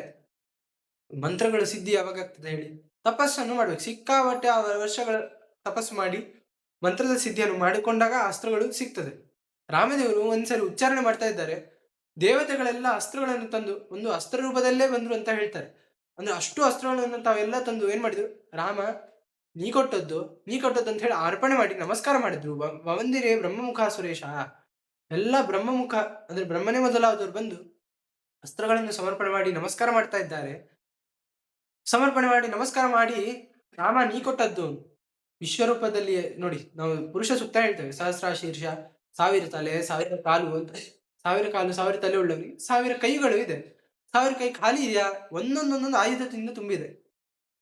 ಆಯುಧಗಳು ಅದನ್ನೆಲ್ಲ ತಾನೇ ಇಟ್ಕೊಂಡ ಅಂತಂದ್ರೆ ಎಲ್ಲ ದೇವತೆಗಳಿಗೂ ಕೊಟ್ಟಿದ್ದಾನೆ. ಯಾರಿಗೋಸ್ಕರ? ಭಕ್ತರ ರಕ್ಷಣೆ ಮಾಡಿ ಆ ರೀತಿಯಾಗಿ ಅನುಗ್ರಹ ಮಾಡ್ಲಿಕ್ಕೋಸ್ಕರ ತಾನೇನ್ ಮಾಡಿದ, ಅಸ್ತ್ರಗಳನ್ನ ದೇವತೆಗಳಲ್ಲಿಯೂ ಕೊಟ್ಟಿದ್ದಾನೆ. ಆ ಅಸ್ತ್ರಗಳು ಯಾರು ಕೊಟ್ಟದ್ದು? ತಮಗೆ ರಾಮದೇವರು ಕೊಟ್ಟದ್ದು. ಅದಕ್ಕೋಸ್ಕರ ವಾಪಸ್ ತಂದು, ರಾಮ ನೀ ಕೊಟ್ಟದ್ದು ಅಂತ ಹೇಳಿ ಅರ್ಪಣೆ ಮಾಡಿ ದೇವತೆಗಳೆಲ್ಲ ನಮಸ್ಕಾರ ಮಾಡ್ತಾ ಇದ್ದಾರೆ. ಇದರಿಂದ ಏನಾಯ್ತು? ಋಷಿಗಳಿಗೆ ಅನುಗ್ರಹ ಮಾಡಿದಂತ ಆಯ್ತು. ಅನುಗ್ರಹ ಮಾಡಿದೇ ಆಯ್ತು. ನಂತರ ಏನಾಯ್ತು? ಯುದ್ಧಕ್ಕೆ ಹೋದ್ರು. ಯುದ್ಧಕ್ಕೆ ಅಂದ್ರೆ ಹೋಮ ಆರಂಭ ಆಯ್ತು. ಹೋಮ ಆರಂಭ ಆದಾಗ ಬಂದ್ರು ನೋಡಿ ಇಬ್ರು ದೈತ್ಯರು. ಈ ತಾಟಕ್ಕೆ ಮಾರೀಚ, ಸುಬಾಹು ಎಲ್ಲ ಬಂದ್ರು. ಇವರ ಪರಿಚಯನೂ ಹೇಳ್ತಾರೆ ಇಲ್ಲಿ. ಏನು ಅಂತಂದ್ರೆ ತಾಟಕೆ ಅವಳು ಪಾಪ ಒಬ್ಬ ಗಂಧರ್ವನ ಸುಕೇತು ಅಂತ ಒಬ್ಬ ಗಂಧರ್ವ ಯಕ್ಷ. ಆ ಸುಕೇತು ಎಂಬ ಯಕ್ಷ ತಪಸ್ಸು ಮಾಡಿ ನನಗೆ 1000 ಗಜಗಳ ಬಲವುಳ್ಳಂತ ಮಗಳು ಬೇಕು ಅಂತ ಏನೋ ವಿಚಿತ್ರವರವನ್ನು ಬೇಡಿದೆ. ಆಯ್ತು ಅಂತಂದು ದೇವತೆಗಳು. ಆಯ್ತು ಅಂದಾಗ ಬ್ರಹ್ಮನ ವರದಿಂದ ಪಡೆದಂತ ಮಗಳು ಅವಳೇನ್ ಮಾಡಿದ್ಲು, ಆ ಒಬ್ಬ ದೈತ್ಯನನ್ನು ಮದುವೆ ಆದ್ಲು. ರಾಕ್ಷಸನನ್ನ ಮದುವೆ ಆಗಿದ್ದಾಳೆ. ರಾಕ್ಷಸನ ಮದುವೆ ಆಗಿ ರಾಕ್ಷಸನ ಮನೆ ಅನ್ನ ತಿಂದು ತಿಂದು ತಿಂದು ರಾಕ್ಷಸ ಸ್ವಭಾವ ಹೆಚ್ಚಾಯ್ತು ಅವಳಲ್ಲಿ. ಋಷಿಗಳನ್ನೆಲ್ಲ ಕಾಡ್ತಾ ಹೋದ್ಲು. ಕಾಡ್ತಾ ಹೋದಾಗ ಋಷಿಗಳು ಶಾಪ ಕೊಟ್ರು. ರಾಕ್ಷಸಿ ಆಗು, ಆ ಅವಳ ಮಗು, ಆ ಮಾರೀಚ ಎಲ್ಲ ಅವಳ ಮಕ್ಕಳು. ಅವರೆಲ್ಲರೂ ಇದೇ ರೀತಿ ಮಾಡ್ತಾ ಇದ್ದಾಗ ಅವ್ರಿಗೂ ಅಷ್ಟೇ ಶಾಪ ಕೊಟ್ರು. ನೀವೆಲ್ಲ ರಾಕ್ಷಸರಾಗಿ ಶಾಪ ಕೊಟ್ಟಾಗ ಇವರೆಲ್ಲರೂ ಏನ್ ಮಾಡ್ತಾ ಹೋದ್ರು, ಎಲ್ಲರಿಗೂ ಪೀಡಿಸ್ತಾ ಇರೋದು. ರಾಕ್ಷಸರ ಸ್ವಭಾವ ಬಂತು ಅವರಲ್ಲಿ. ತೊಂದರೆ ಕೊಡ್ತಾ ಇದ್ರು. ಹಾಗೆ ಯಜ್ಞ ಮಾಡ್ತಾ ಇದ್ದಾರೆ, ತೊಂದರೆ ಕೊಡುದು. ಅಲ್ಲಿ ಏನ್ ಮಾಡಿದ್ರು, ರಾಮದೇವರು ಬಂದಿದ್ದಾರೆ. ಅಲ್ಲಿ ಶ್ಲೋಕ ನೋಡ್ಬೇಕು. ಅಥೋ ಜಘಾರಾಶು ಶರೇಣ ತಾಟಕಾಂ ವರಾಧ್ವಿತಾತು ತದನನ್ಯ ಯೋಗ್ಯಾಂ ತದನನ್ಯವಧ್ಯಾಂ ರರಕ್ಷ ಯಜ್ಞಂಚ ಮುನೇರ್ನಿಹತ್ಯ ಸುಬಾಹು ಮೀಶಾನ ಗಿರಾ ವಿಮೃತ್ಯುಂ. ಏನು ಅಂತಂದ್ರೆ ರಾಮದೇವರು ಶಸ್ತ್ರದಿಂದ ಕೊಂದ್ರು ಅಂತ, ತಾಟಕೆಯನ್ನ ಕೊಂದ್ರು. ತಾಟಕೆಯನ್ನು ಕೊಂದಿದ್ದಾರೆ. ಇಷ್ಟೆಲ್ಲ ಅಸ್ತ್ರಗಳ ಉಪದೇಶವನ್ನು ತಗೊಂಡಿದ್ರು. ಯಾವುದಕ್ಕೋಸ್ಕರ ಅಂತಂದ್ರೆ ಅದಕ್ಕೆ ಹೇಳಿದ್ರು ಅನುಗ್ರಹಾರ್ಥಂ. ಅಸ್ತ್ರಗಳ ಮಂತ್ರಗಳನ್ನು ಉಪದೇಶ ತಗೊಂಡ್ರು. ಯಾಕೆ? ಋಷಿಗಳನ್ನು ಅನುಗ್ರಹ ಮಾಡ್ಲಿಕ್ಕೋಸ್ಕರ ಅನುಗ್ರಹ ಮಾಡಿದ್ರು. ಈಗ ತಾಟಕೆಯನ್ನ ಕೊಲ್ಲಬೇಕು, ಶಸ್ತ್ರವನ್ನ ಪ್ರಯೋಗ ಮಾಡಿದ ರಾಮ. ಅಸ್ತ್ರದ ಈಗ ಪ್ರಯೋಜನ ಬೇಕಾಗಿಲ್ಲ. ವಿಶೇಷ ದೇವತೆಗಳನ್ನ ಅನುಗ್ರಹ ಮಾಡುವ ಪ್ರಸಂಗಗಳು ಬಂದಾಗ ಆಯಾವ ಅಸ್ತ್ರಗಳನ್ನು ಬಳಸೋಣ ಅಂತ ಹೇಳಿ ರಾಮದೇವರ ಆ ಅಸ್ತ್ರಗಳನ್ನು ಇಟ್ಕೊಂಡ್ರು. ಬೇಕು ಅಂದ್ರೆ ತಾನಾಗಿ ಬರ್ತದೆ ಅವೆಲ್ಲ, ಇವರು ಇಟ್ಕೊಳ್ಳೋದೇನು.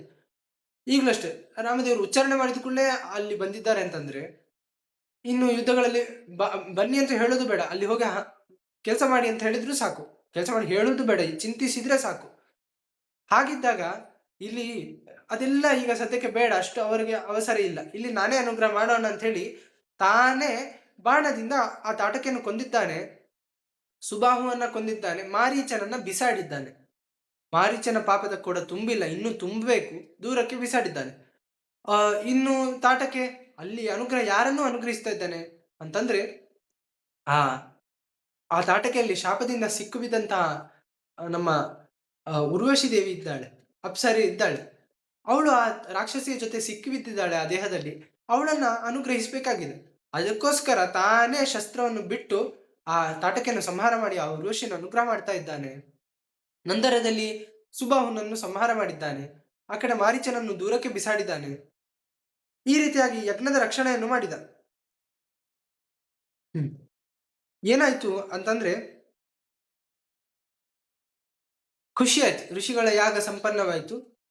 ವಿಶ್ವಾಮಿತ್ರರು ರಾಮದೇವರ ಜೊತೆ ಹಾಗೆ ಯಾಗ ಮುಗೀತು.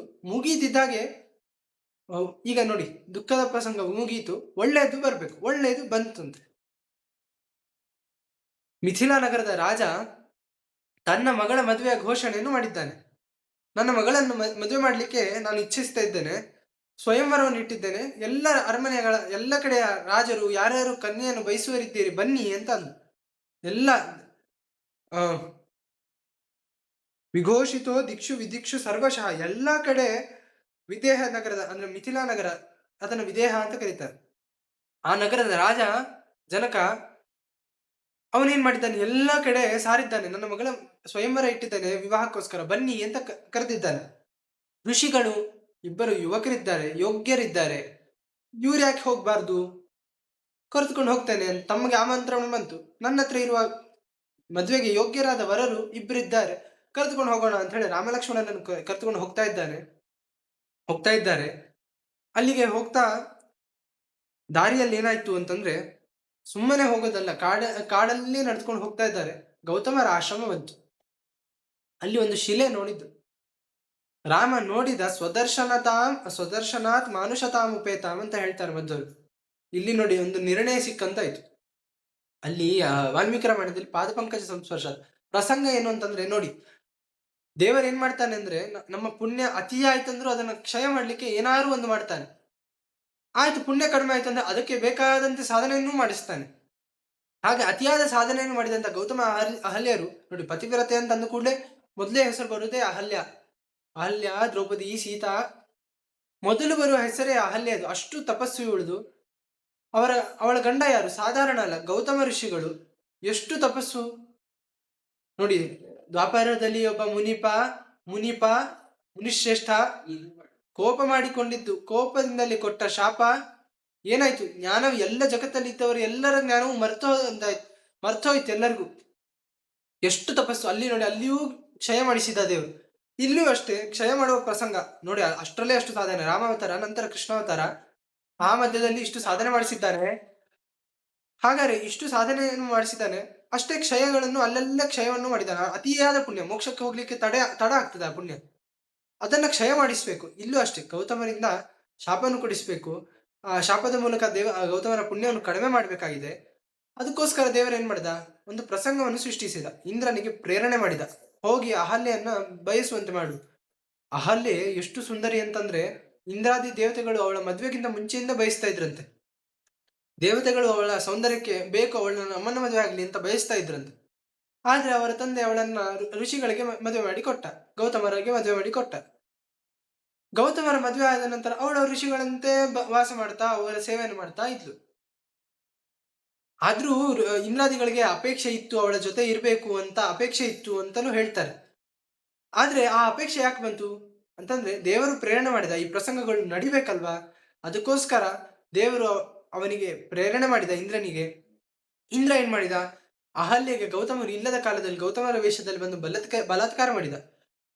ಗೌತಮರ ವೇಷದಲ್ಲಿ ಬಂದ್ರು ಅಹಲ್ಯೆಗೆ ಗೊತ್ತಾಯ್ತು ಇಂದ್ರ ಅಂತ, ತಡೆದ್ಲು. ಬೇಡ ಬೇಡ, ಇದು ಬೆಳಗ್ಗೆ ಆ ಕಾಲ ಸಂಗಮದ ಕಾಲ ಅಲ್ಲ, ಎಲ್ಲಾ ರೀತಿಯಲ್ಲಿ ತಡೆದ್ಲು. ಇಂದ್ರ ಬಲಾತ್ಕಾರ ಮಾಡಿದ. ಆದ್ರೆ ಇವಳಿಗೆ ಗೊತ್ತಾಯ್ತು ಇಂದ್ರ ಬಂದದ್ದು ಅಂತ. ನಂತರದಲ್ಲಿ ಇವಳು ಹೋಗೋದಕ್ಕೂ ಗೌತಮರು ವಾಪಸ್ ಬಂದ್ರು. ಗೌತಮನಿಗೆ ಗೊತ್ತಾಯ್ತಂತೆ ಇಂದ್ರ ಬಂದು ಈ ರೀತಿ ಮಾಡಿ ಹೋಗಿದ್ದಾನೆ ಅಂತ. ಇವಳು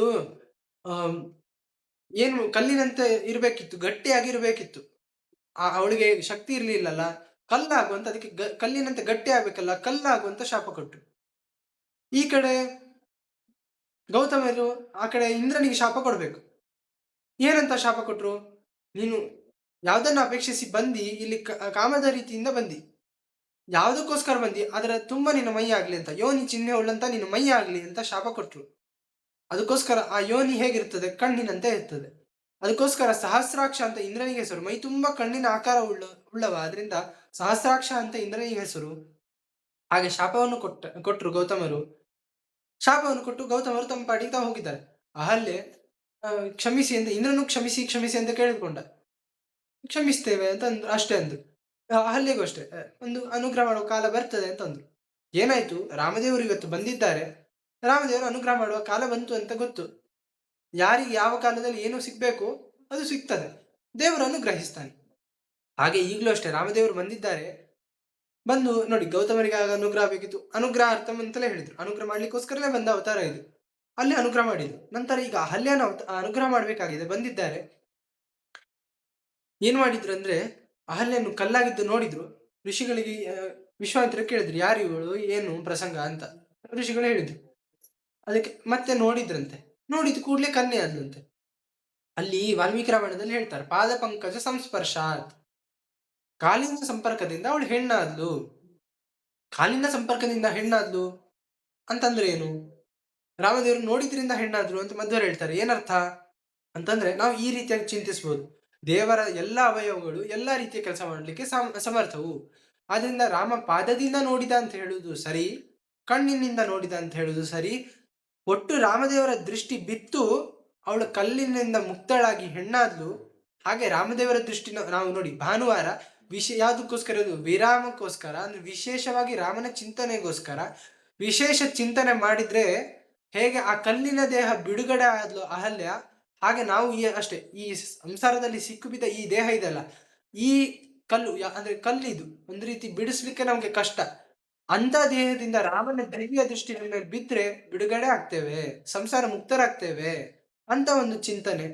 ಹಾಗೆ ರಾಮದೇವರು ಅವಳಿಗೆ ಅನುಗ್ರಹ ಮಾಡಿ ಗೌತಮರನ್ನು ಕರೆಸಿದ್ರು. ಗೌತಮರು ಪ್ರತ್ಯಕ್ಷರಾದ್ರು. ಗೌತಮರಿಗೆ ಒಪ್ಪಿಸಿದ್ರು ಅಹಲ್ಯನ ಸ್ವೀಕಾರ ಮಾಡಿ ಅಂತ ಹೇಳಿ. ತನ್ನ ಗಂಡನ ಜೊತೆ ಅವಳನ್ನ ಸೇರಿಸಿ ಅವಳಿಗೆ ಯಾವತ್ತು ಹೆಂಡತಿಗೆ ಗಂಡನ ವಾಸ ಬೇಕು ಅಂತ ನೋಡಿದ್ವಿ. ಹಾಗೆ ಇಲ್ಲಿಯೂ ಅಷ್ಟೇ ತನ್ನ ಗಂಡನ ಜೊತೆ ಇರ್ಲಿಕ್ಕೆ ಅನುಕೂಲ ಮಾಡಿಕೊಟ್ಟ ರಾಮ ಅವಳನ್ನು ಅನುಗ್ರಹ ಮಾಡಿದ. ಇಂದ್ರನಿಗೆ ಎಂತ ಅನುಗ್ರಹ ಅಂತಂದ್ರೆ, ಇಂದ್ರ ತಾನು ಏನು ಬೇಡ್ಕೊಂಡ ಗೊತ್ತಾ? ಶಾಪ ಸಿಕ್ಕಿದ್ದಾಯ್ತು. ಛೆ, ತಪ್ಪು ಮಾಡಿದೆ. ಆ ಅಹಲ್ಯೆ ಪಾಪ ಅಷ್ಟು ಪತಿವ್ರತೆ ಅವಳು, ಅವಳಿಗೆ ಅನ್ಯಾಯ ಮಾಡಿದೆ, ಗಂಡನಿಂದ ದೂರ ಆಗುವಂತೆ ಮಾಡಿದ್ನಲ್ಲ, ತಪ್ಪಾಯ್ತು ದೇವರೇ, ಅವಳನ್ನ ತನ್ನ ಗಂಡನ ಜೊತೆ ಇರುವಂತೆ ಮಾಡು ಅಂತ ಭಾರಿ ಪ್ರಾರ್ಥನೆ ಮಾಡಿದ. ತನ್ನ ಭಕ್ತನ ಪ್ರಾರ್ಥನೆಯನ್ನು ಕೇಳಿ ದೇವರೇನ್ ಮಾಡಿದ್ರು, ಅವಳಿಗೆ ಅನುಗ್ರಹ ಮಾಡುವ ಮೂಲಕ ಇಂದ್ರನಿಗೂ ಅನುಗ್ರಹ ಮಾಡಿದ್ರು. ಇಂದ್ರನಿಗೂ ನಾನು ಮಾಡಿದ ತಪ್ಪು ಒಂದು ರೀತಿ ಈಗ ಕ್ಷಮೆಯನ್ನು ಹೊಂದಿದಂತೆ ಆಯ್ತು. ಹೇಗೆ? ಅಹಲ್ಯೆಗೆ ತನ್ನ ಗಂಡನ ವಾಸ ಸಿಕ್ಕಿತು, ಈಗ ನನಗೆ ನೆಮ್ಮದಿ ಆಯ್ತು ಅಂತ ಇಂದ್ರನಿಗೂ ಅನುಗ್ರಹ ಮಾಡಿದಂತಾಯ್ತು. ಹಾಗೆ ರಾಮದೇವರು ಎಲ್ಲರನ್ನೂ ಅನುಗ್ರಹ ಮಾಡ್ತಾ ಆನಂದವನ್ನು ಉಂಟು ಮಾಡ್ತಾ ಎಲ್ಲಿಗೆ ಬಂದ್ರು ಅಂದ್ರೆ ಈ ಮಿಥಿಲಾ ನಗರಕ್ಕೆ ಬರ್ತಾ ಇದ್ದಾರೆ. ಮಿಥಿಲಾ ನಗರಕ್ಕೆ ಬರ್ತಾ ಇದ್ರೆ ರಾಮದೇವರು ಹೇಗಿದ್ದಾರೆ ಅಂತ ಹೇಳ್ತಾರೆ. ಶ್ಯಾಮಾವದಾತೆ ಜಗತೇಕ ಸಾರೆ ಸ್ವನಂತ ಚಂದ್ರಾಧಿಕ ಕಾಂತಿಕಾಂತೆ ಸಹಾನುಜೆ ಕಾರ್ಮುಕ ಬಾಣಪಾಣು ಪುರಿಂ ಪ್ರವಿಷ್ಟೆ ತುತುಶುರ್ ವಿದೇಹಜಾಹ. ರಾಮದೇವರು ನಗರ ಪ್ರವೇಶ ಮಾಡ್ತಾ ಇದ್ದಾರೆ. ಜನರಿಗೆಲ್ಲ ಆನಂದ ಅಂತೆ. ಹೇಗಿದ್ದಾನೆ ರಾಮದೇವರು ಅಂದ್ರೆ ಕಪ್ಪಾದ ಮೈ ಬಣ್ಣ, ಜಗದೇಕ ಸಾರೆ ಜಗತ್ತಿಗೆ ಎಲ್ಲದಕ್ಕೂ ಮುಖ್ಯ ಕಾರಣ, ಸ್ವನಂತ ಚಂದ್ರಾಧಿಕ ಕಾಂತಿ ಕಾಂತೆ ಸಾವಿರಾರು ಚಂದ್ರಕ್ಕಿಂತ ಹೆಚ್ಚು ಕಾಂತಿ ಉಳ್ಳವ, ಸಹಾನುಜೆ ಕಾರ್ಮುಕ ಬಾಣಪಾಣವು ಪುರಿಂ ಪ್ರವಿಷ್ಟೆ ತುತೋಷರು ವಿದೇಹಜ. ಸಹಾನುಜ ತಮ್ಮನ ಜೊತೆಗೆ ಕೂಡಿದ್ದಾನೆ, ಕೈಯಲ್ಲಿ ಧನುರ್ಬಾಣಗಳನ್ನು ಧರಿಸಿದ್ದಾನೆ, ಹೀಗೆ ಶೋಭಿಸ್ತಾ ಬರ್ತಾ ಇದ್ದಾನೆ. ಜನರಿಗೆ ನೋಡಿದ್ರೆ ಭಾರಿ ಆನಂದ. ಚಂದ್ರನ ಬೆಳಕು ಅಂತ ಹೇಳ್ತಾರೆ. ಚಂದ್ರ ಬಿಳಿ, ವಾಸುದೇವ ರೂಪ ಬಿಳಿ, ಅಂತ ಬಿಳಿಯಾದ ವ್ಯಕ್ತಿ ಈಗ ಕಪ್ಪಾಗಿ ಕಾಣ್ತಾ ಇದ್ದಾನೆ. ರಾಮದೇವರು ಶ್ಯಾಮ ಅಂತ ಹೇಳ್ತಾ ಇದ್ದಾರೆ. ಕಪ್ಪು ಅಂತ ಚಿಂತನೆ. ಅಯ್ಯೋ, ಕಪ್ಪನ್ನ ಹೇಗೆ, ಕಪ್ಪಲ್ಲಿ ಬಿಳಿಯಾದ ಕಾಂತಿ ಹೇಗೆ ಅಂತ ಚಿಂತಿಸೋದು ಅಂತಂದ್ರೆ, ಇದು ಅಷ್ಟೇ, ಈ ವಿಷಯನೂ ಅಷ್ಟೇ ಮೊನ್ನೆ ಉಪನ್ಯಾಸದಲ್ಲೇ ಕೇಳಿ. ಏನು ಅಂತಂದ್ರೆ, ಕಪ್ಪು ಬಿಳಿಗಳು ಶುದ್ಧತೆಯ ಸಂಕೇತ, ಯಾವುದೇ ದೋಷ ಇಲ್ಲ ಅಂತ ತೋರಿಸುದು. ಇದಕ್ಕೆ ನಾನು ಅವ್ರು ಹೇಳಿದ್ರು ಉಪನ್ಯಾಸದಲ್ಲಿ ಸ್ವಾಮಿಗಳು, ಹೇಗಿದು ಅಂತ ನನಗೆ ಯೋಚಿಸಿದೆ. ಮನೆಯನ್ನು ನಾವು ನೋಡ್ತೇವೆ, ಮನೆಯಲ್ಲಿ ಬಿಳಿಯಾದ ಕಲ್ಲನ್ನು ಹಾಕಿಸ್ತಾರೆ. ಬಿಳಿಯಾದ ಹಾಕ್ಸಕ್ ಹಿಂದೆ ಮುಂದೆ ನೋಡ್ತಾರೆ. ಶ್ರೀಮಂತರ ಮನೆಯಲ್ಲಿ ಮಾತ್ರ ಬಿಳಿಯಾದ ಕಲ್ಲು, ಪೂರ್ತಿ ಬಿಳಿಯಾದ ಕಲ್ಲನ್ನು ಹಾಕ್ಸ್ತಾರೆ. ಯಾಕೆ? ಕೆಲಸದವ್ರು ಇರ್ತಾರೆ ಮನೆಯಲ್ಲಿ. ಯಾಕೆ ಕೆಲಸದವ್ರು ಬೇಕು? ನೆಲವನ್ನು ಸ್ವಚ್ಛ ಮಾಡ್ಲಿಕ್ಕೆ ಕೆಲಸದವ್ರು ಬೇಕು. ಆ ನೆಲ ಬಿಳಿ ಇತ್ತಂತಾದ್ರೆ ಏನು, ಸ್ವಲ್ಪ ಗಲೀಜಾದ್ರೂ ಎದ್ದು ಕಾಣ್ತದೆ. ಹಾಗಂತೇಳಿ ಕಪ್ಪು ನೆಲ ಕಲ್ಲು ಹಾಕ್ಸೋಣ ಅಂತಂದ್ರೆ, ಕಪ್ಪು ಕಲ್ಲು ಹಾಕ್ಸಿದ್ರೆ ಅದ್ರ ಮೇಲೆ ಮಣ್ಣು ಕೂತ್ರೆ ಪೂರ್ತಿ ಎದ್ದು ಕಾಣ್ತದೆ, ಧೂಳು ಮೊದಲು ಕಾಣ್ತದೆ. ಹಾಗಿದ್ದಾಗ ಪೂರ್ತಿ ಕಪ್ಪು ಇದ್ರೆ ಏನು ದೋಷ ಇಲ್ಲ ಅಂತ ಅರ್ಥ. ಶ್ಯಾಮ ಅಂತಂದ್ರೆ ಅದಕ್ಕೆ ಪೂರ್ತಿ ಕಪ್ಪು ದೇವರು, ಯಾವುದೇ ರೀತಿ ದೋಷ ಇಲ್ಲ. ಆದ್ರಿಂದ ಬಿಳಿಯಾದ ಕಾಂತಿ ಶುದ್ಧ ಅಂತ ಅರ್ಥ. ನಾವು ಹಿಂದಿನ ಚಿಂತನೆಯಲ್ಲೂ ನೋಡಿದ್ದೇವೆ. ದೋಷ ದೂರ ಏನು, ಭದ್ರ ಫಲದಾಯಕ ದೋಷ ದೂರ. ಏನು ದೋಷ ದೂರ, ರಾಮದೇವರು ದೋಷ ದೂರ ಆಗಿದ್ದಾರೆ. ಈ ಚಿಂತನೆಯನ್ನು ಆಚಾರ್ಯ ಮಧ್ವರು ಕೊಡ್ತಾ ಇದ್ದಾರೆ. ಅದನ್ನೇ ನೋಡಿ ದಾಸರು ಕೊಟ್ಟಿದ್ದಾರೆ. ಶುದ್ಧ ಮೂರುತಿಯೇ ಸರ್ವೇಶ ರಾಜರು ಕೊಟ್ಟಿದ್ದಾರೆ. ಎಲ್ಲಿಂದ ಕೊಟ್ಟರು? ಆಚಾರ್ಯ ಮಧ್ವರು ಕೊಟ್ಟದ್ದನ್ನೇ ನಮಗೆ ಕೊಟ್ಟಿದ್ದಾರೆ. ಇಲ್ಲಿಂದ ಸಿದ್ಧ ಆಗ್ತಾ ಇದೆ ನಮಗೆ. ಶ್ಯಾಮಾವದಾತೆ ಕಪ್ಪಾದ ಬಣ್ಣ, ತುಂಬಾ ಚೆನ್ನಾಗಿದ್ದಾನೆ ನೋಡ್ಲಿಕ್ಕೆ. ಎಷ್ಟು ಚೆನ್ನಾಗಂದ್ರೆ ಈಗ ನೋಡ್ತಾ ಇರೋರೆಲ್ಲ ಇವನನ್ನೇ ನೋಡ್ತಾ ಇದ್ದಾರೆ. ಸುತ್ತಮುತ್ತಲ ಜನ ರಾಮದೇವರನ್ನೇ ನೋಡ್ತಾ ಇದ್ದಾರೆ, ಕಣ್ಣು ಆಚೀಚೆ ಮಾಡ್ತಾ ಇಲ್ಲ. ಹೇಗೆ ನೋಡಿದ್ರು ಅಂತಂದ್ರೆ ಅದನ್ನು ಹೇಳ್ತಾರೆ. ಪಪುರ್ನಿತಾಂತಂ ಸರೆ ಸಾಕ್ಷಿ ಭೃಂಗೈಹಿ ವರಾನನಾಬ್ಜಂ ಪುರುಷೋತ್ತಮಸ್ಯ ವಿದೇಹ ನಾರೀ ನರ ವರ್ಯ ಸಂಘ ಯಥಾ ಮಹಾ ಪೌರುಷಿಕಾಸ್ತದಂಗ್ರಿಂ. ಏನಂತಂದ್ರೆ ಎರಡು ಉದಾಹರಣೆಗಳನ್ನು ಕೊಟ್ಟರು. ಒಂದು ಪುಷ್ಪ ಇರ್ತದೆ, ಹೂವಿನ ರಸ ಇರ್ತದೆ, ಭಾರಿ ಸಿಹಿ ಇರ್ತದೆ. ದುಂಬಿಗಳಿಗೆ ಅದು ಭಾರಿ ಪ್ರೀತಿ. ನಮಗೆ ಜೇನು ಸಿಗ್ತದೆ, ಜೇನುತುಪ್ಪ. ಆ ಜೇನು ಹುಳ ಏನ್ ಮಾಡ್ತದೆ, ಆ ಹೂವಿನ ರಸಗಳನ್ನ ಸ್ವೀಕಾರ ಮಾಡಿ ಅದನ್ನು ಸಂಗ್ರಹ ಮಾಡಿ ಕೊಟ್ಟಾಗ ನಮಗೆ ಅದರ ಸಿಹಿ ಅನುಭವ ಬರುತ್ತೆ. ನಾವೇ ಹೋಗಿ ಹೂವಿನ ಸಿಹಿಯನ್ನು ಅನುಭವಿಸ್ಲಿಕ್ಕೆ ಸಾಧ್ಯ ಇಲ್ಲ. ಅದರ ಸಿಹಿ ಆ ದುಂಬಿಗಳಿಗೆ ಗೊತ್ತು, ಹೂವಿನ ಸಿಹಿ ಏನು ಅಂತ.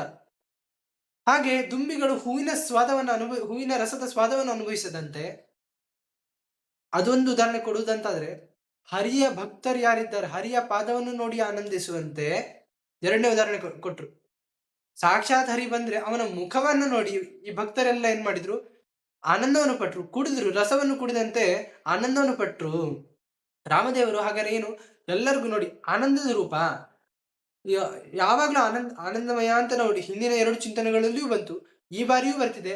ಹಾಗಾದ್ರೆ ನಮಗೆ ಕಾಮನ್ ಆಗಿ ಏನು ಸಿಕ್ತು ರಾಮದೇವರದ್ದು, ಕೃಷ್ಣರಾಗ್ಲಿ, ವೇದವ್ಯಾಸರಾಗ್ಲಿ, ಬೇರೆ ಬೇರೆ ರೂಪಗಳು ಯಾವುದೇ ದೇವರ ರೂಪ ಆಗ್ಲಿ ಅದು ಆನಂದಮಯ, ಜ್ಞಾನಮಯ. ನೋಡಿ ಸೂರ್ಯ ವಂಶದಲ್ಲಿ ಬಂದ ಏನು ತಿಳಿಸಿದ ಅಂತ ಹೇಳಿದೆ, ಆರೋಗ್ಯ, ಜ್ಞಾನ ಎರಡನ್ನು ಕೊಡ್ತಾನೆ, ಅದನ್ನ ಮೋಕ್ಷವನ್ನು ಕೊಡ್ತಾನೆ. ಹಾಗಾದ್ರೆ ಜ್ಞಾನಮಯನಾಗಿದ್ದಾನೆ, ಆನಂದಮಯನಾಗಿದ್ದಾನೆ, ಮೋಕ್ಷ ಪ್ರಧಾನಾಗಿದ್ದಾನೆ. ಇದು 3 ನಮಗೆ ಕಾಮನ್ ಆಗಿ ಕಾಣ್ತಾ ಬಂದಿದೆ. ಹಾಗೆ ಏನು, ಈ ಜನರಿಗೆಲ್ಲ ಆನಂದವನ್ನು ಉಂಟು ಮಾಡ್ತಾ ಇದ್ದಾನೆ. ಎಲ್ಲರೂ ಅಷ್ಟೇ, ಗಂಡಸರಲ್ಲ ಹೆಂಗಸರಲ್ಲ ಎಲ್ಲರೂ ನೋಡ್ತಾ ಇದ್ದಾರಂತೆ, ರಾಮದೇವರನ್ನು ನೋಡ್ತಾ ಮೈಮರೆತು ಕೂತಿದ್ದಾರೆ. ತದಾ ವಿದೇಹ ಪ್ರತಿಲಭ್ಯ ರಾಮಂ ಸಹಸ್ರ ನೇತ್ರ ವರಜಂಗ ವಿಷ್ಠಂ ಸಮರ್ಚಯಾಮಾಸ ಸಹಾನುಜಂ ತಂ ಋಷಿಂಚ ಸಾಕ್ಷಾತ್ ಜ್ವಲನ ಪ್ರಕಾಶಂ. ರಾಮದೇವರು ಒಬ್ಬರೇ ಬಂದಿಲ್ಲ, ಜೊತೆಗೆ ದೇವರು ತರ್ಬೇಕಾದ್ರೆ ಹೇಗ್ ಬರ್ತಾರೆ, ಪಲ್ಲಕ್ಕಿಯಲ್ಲಿ ಉತ್ಸವ ನಡೀತಾ ಇರ್ತದೆ, ಅಥವಾ ರಥೋತ್ಸವ ನಡೀತಾ ಇರ್ತದೆ, ಹೇಗ್ ತರ್ತಾರೆ, ಉಡುಪಿಯ ರಥೋತ್ಸವ ಚಿಂತಿಸೋಣ. ದೇವರನ್ನು ರಥದಲ್ಲಿ ಕೂಡಿಸ್ಕೊಂಡು ಬರ್ತಾ ಇರ್ತಾರೆ. ಬರ್ತಾ ಇದ್ದ ಹಾಗೆ ಈ ಅದಮಾರು ಮಠದ ಹತ್ತಿರ ಹತ್ತಿರ ಬಂದಂಗೆ ಬೇಜಾರು ಮಠದ ಎದುರಿಗೆ ಏನು ಅಂತಂದ್ರೆ ಒಂದು ಪಟಾಕಿ ಎಲ್ಲ ಹೊಡಿತಾರೆ, 2 ದೀವಟಿಗಳನ್ನ ತಂದಿರ್ತಾರೆ, ಅಲ್ಲಿ ಬೆಂಕಿಯನ್ನು ತಂದಿರ್ತಾರೆ, ದೀಪ. ಹಾಗೆ ಇಲ್ಲಿಯೂ ಅಷ್ಟೇ ರಾಮಲಕ್ಷ್ಮಣರು ಬರ್ತಾ ಇದ್ದಾರೆ, ಜೊತೆಗೆ ಒಂದು ದೀಪವನ್ನು ಇಟ್ಕೊಂಡು ಬಂದಿದ್ದಾರೆ. ಯಾರು ಅದು ಅಂತಂದ್ರೆ ನಮ್ಮ ವಿಶ್ವಾಮಿತ್ರ ಋಷಿಗಳೇ. ಋಷಿಂಚ ಸಾಕ್ಷಾತ್ ಜ್ವಲನ ಪ್ರಕಾಶಂ. ಅವರಲ್ಲೂ ದೇವರು ಈಗ ಉಪದೇಶ, ದೇವರು ಅವರ ಮಂತ್ರವನ್ನು ಕೇಳಿ ಅವರಿಗೆ ಅನುಗ್ರಹ ಮಾಡಿದ್ದಾನೆ. ದೇವರ ಅನುಗ್ರಹ ಆಯ್ತಂದ್ರೆ ಆ ವ್ಯಕ್ತಿಯಲ್ಲಿ ಎಷ್ಟು ತೇಜಸ್ಸು ಇರ್ತದೆ ಅಂತಂದ್ರೆ ನೋಡಿ, ದೀಪದಂತೆ ಜ್ವಲನ ಪ್ರಕಾಶಂ, ಅಷ್ಟು ತೇಜಸ್ಸು. ಹಾಗೆ ದೇವರು ರಾಮಲಕ್ಷ್ಮಣರು ಬರ್ತಾ ಇದ್ದಾರೆ, ಜೊತೆಗೆ ಒಂದು ದೀಪದಂತೆ ಇರುವಂತಹ ಋಷಿಗಳು ಬರ್ತಾ ಇದ್ದಾರೆ. ಅದನ್ನ ಜನಕ ಕಂಡ, ಸ್ವಾಗತ ಮಾಡ್ಲಿಕ್ಕೆ ಓಡಿ ಬಂದಿದ್ದಾನೆ, ಸ್ವಾಗತ ಮಾಡ್ತಾ ಇದ್ದಾನೆ. ಹೇಗಿದೆ ಈ ದೃಶ್ಯ ನೋಡ್ಲಿಕ್ಕೆ ಅಂತಂದ್ರೆ, ವಾಮನನ ಚಿಂತನೆಯನ್ನು ಹಿಂದೆ ಹೇಳಿದ್ರು. ವಾಮನ ಬರ್ತಾ ಇದ್ದ ಅಂದ್ರೆ ವಾಮನ ಏನ್ ಮಾಡಿದ, ಸಿದ್ಧ ಜನರಿಗೆ ಅನುಗ್ರಹ ಮಾಡಿದ, ಅಲ್ಲಿ ಅವತಾರ ಮಾಡಿ ಅಲ್ಲಿ ಅವರನ್ನು ಅನುಗ್ರಹಿಸಿ ಹೋಗಿದ್ದ. ಹಾಗೆ ಇಂದ್ರನನ್ನು ವಾಪಸ್ ಏನ್ ಮಾಡಿದ, ಉಪೇಂದ್ರನಾಗಿ ಹೋಗಿ ಅಲ್ಲಿ ಅವನನ್ನು ಅನುಗ್ರಹಿಸಿದ. ಇಲ್ಲಿ ಅದೇ ದೃಶ್ಯ ಕಾಣ್ತಾ ಇದೆ, ಇಂದ್ರನನ್ನು ಅನುಗ್ರಹಿಸಿದ ಪ್ರಸಂಗ ಕಂಡಂತೆ ಕಾಣ್ತಾ ಇದೆ. ಏನು ಅಂತಂದ್ರೆ ಇಂದ್ರ ಹೇಗೆ ವಾಮನ ಅರಮನೆಗೆ ಸ್ವರ್ಗಕ್ಕೆ ಬಂದಾಗ ಸ್ವಾಗತ ಮಾಡಿ ಪೂಜಿಸಿದ್ನೋ, ಹಾಗೆ ಜನಕರಾಜನು ಅಷ್ಟೇ ರಾಮದೇವರು ಬರ್ತಾ ಇದ್ದಾರೆ ಅಂತಂದ್ರೆ ಭಾರಿ ವೈಭವದಿಂದ ರಾಮದೇವರನ್ನ, ಲಕ್ಷ್ಮಣನನ್ನ, ಆ ಋಷಿಗಳನ್ನೂ ಕೂಡ, ದೇವರ ಜೊತೆ ಇದ್ರೆ ಎಂತ ವೈಭವ ಸಿಗ್ತದೆ ಇಲ್ಲೇ ಅನುಭವ ಗೊತ್ತಾಗ್ತದೆ ನೋಡಿ. ಋಷಿಗಳಿಗೂ ಅಷ್ಟೇ ವೈಭವ. ಆ ವೈಭವದಿಂದ ಸ್ವಾಗತ ಮಾಡ್ತಾ ಒಳಗೆ ಕರೆದುಕೊಂಡು ಬಂದಿದ್ದಾನೆ. ಆಗ ಏನಾಯ್ತು, ಋಷಿಗಳು ಯಾರು ಅಂತ ಇವರಿಗೆ ಪರಿಚಯ, ಋಷಿಗಳಿಗೆ ಇನ್ವಿಟೇಷನ್ ಹೋಗಿದ್ದು. ಋಷಿಗಳು ಮತ್ತೆ ಈ ಜನಕ ಮಾತಾಡ್ತಾ ಇದ್ದಾರೆ. ಈಗ ನೋಡಿ, ಪರಿಚಿತರ ಜೊತೆ ಯಾರು, ಈಗ ನಿಮ್ಮ ಮನೆಗೆ ಫಂಕ್ಷನ್, ಯಾರ್ದೋ ಮನೆ ಫಂಕ್ಷನ್, ನಿಮ್ಮ ಮನೆಗೆ ಯಾರು ಗೆಸ್ಟ್ ಬಂದಿದ್ದಾರೆ, ಅವರು ಬನ್ನಿ ಅಂತ ಹೇಳಿ, ಅಕ್ಕಪಕ್ಕದ ಮನೆಯವರು ಅಂತ ಆದ್ರೆ ಬಂದಿರ್ತಾರೆ, ಬನ್ನಿ ಈಗ ಟೈಮ್ ಆಯ್ತು ಬನ್ನಿ ಅಂತ ಹೇಳ್ತಾರೆ. ಓ ನಿಮ್ಮ ಮನೇಲಿ ಯಾರು ಬಂದಿದ್ದಾರೆ ಅವರನ್ನು ಕರೆದುಕೊಂಡು ಬನ್ನಿ ಅಂತ ಹೇಳ್ತಾರೆ. ಹಾಗೆ ಏನಾಯ್ತು, ಋಷಿಗಳನ್ನ ಸ್ವಾಗತ ಮಾಡಿದ್ದಾರೆ, ಋಷಿಗಳ ಜೊತೆ ಬಂದವರು ಅವರನ್ನು ಸ್ವಾಗತ ಮಾಡಿದ್ರು. ಈಗ ಮುಖ್ಯವಾಗಿ ರಾಮಲಕ್ಷ್ಮಣರು ಕ್ಷತ್ರಿಯರು ನೋಡಿದ್ರು, ಅದು ಗೊತ್ತಾಗ್ತಿತ್ತು, ಸ್ವಾಗತ, ವೈಭವದ ಸ್ವಾಗತ. ಇಂದ್ರ ಉಪೇಂದ್ರನನ್ನು ಪೂಜಿಸಿದ್ದಾರೆ. ಋಷಿಗಳಿಗೂ ಅವರಿಗೆ ಬೇಕಾದ ಎಲ್ಲ ಸನ್ಮಾನಗಳು, ವ್ಯವಸ್ಥೆಗಳನ್ನು ಮಾಡಿ ಸ್ವಾಗತ ಮಾಡಿದ್ದಾರೆ. ನಂತರ ಏನ್ ಮಾಡ್ತಾ ಇದ್ದಾರೆ ಅಂತಂದ್ರೆ ಮಾತಾಡ್ತಾ ಇದ್ದಾರೆ, ಪರಿಚಿತರು ಮಾತಾಡ್ತಾರಲ್ಲ, ಫಂಕ್ಷನ್ ಅಲ್ಲಿ ಸಿಕ್ಕಾಗ ಮಾತಾಡುದು ಸಹಜ, ಮಾತಾಡ್ತಾ ಇದ್ದಾರೆ. ಏನಂತಂದ್ರೆ ಋಷಿಗಳು ಹೇಳಿದ್ರಂತೆ, ಇವನು ಜನಕನಿಗೂ ಅನಿಸ್ತಂತೆ, ಒಮ್ಮೆ ರಾಮದೇವರನ್ನು ನೋಡ್ತಾ ಇದ್ದಾರೆ, ರಾಮದೇವರನ್ನು ನೋಡ್ತಾ ಅನಿಸ್ತು, ನನ್ನ ಮಗಳು ಭಾರಿ ಸುಂದರಿ, ಅವಳಿಗೆ ನೋಡ್ಲಿಕ್ಕೆ ತಕ್ಕ ವರ ಇದ್ದ ಹಾಗಿದ್ದಾನೆ, ಇವನು ತುಂಬಾ ಚೆನ್ನಾಗಿದ್ದಾನೆ ನೋಡ್ಲಿಕ್ಕೂ, ಶರೀರ ಆಕಾರ ಎಲ್ಲ ನೋಡಿದ್ರೆ ನನ್ನ ಮಗಳು ಇವನ್ ಜೊತೆ ನಿಂತ್ರೆ ಭಾರಿ ಚೆನ್ನಾಗಿ ಕಾಣ್ತಾಳೆ, ಅಂದ್ರೆ ಜೋಡಿ ತುಂಬಾ ಚೆನ್ನಾಗಿ ಇರ್ತದೆ ಈ ಜೋಡಿ ಮದುವೆ ಮಾಡಿಸ್ಬೇಕು ಅಂತ ಇನ್ನೇನು ಯೋಚನೆ ಮಾಡ್ತಾ ಇದ್ರು. ಆ ಸಂದರ್ಭದಲ್ಲಿ ಋಷಿಗಳು ಹೇಳಿದ್ರಂತೆ, ಮೇನೇಚ ಜಾಮಾತರ ಆತ್ಮಕನ್ಯಾಂ ಗುಣೋಚಿತಂ ರೂಪ ನವಾವತಾರಂ.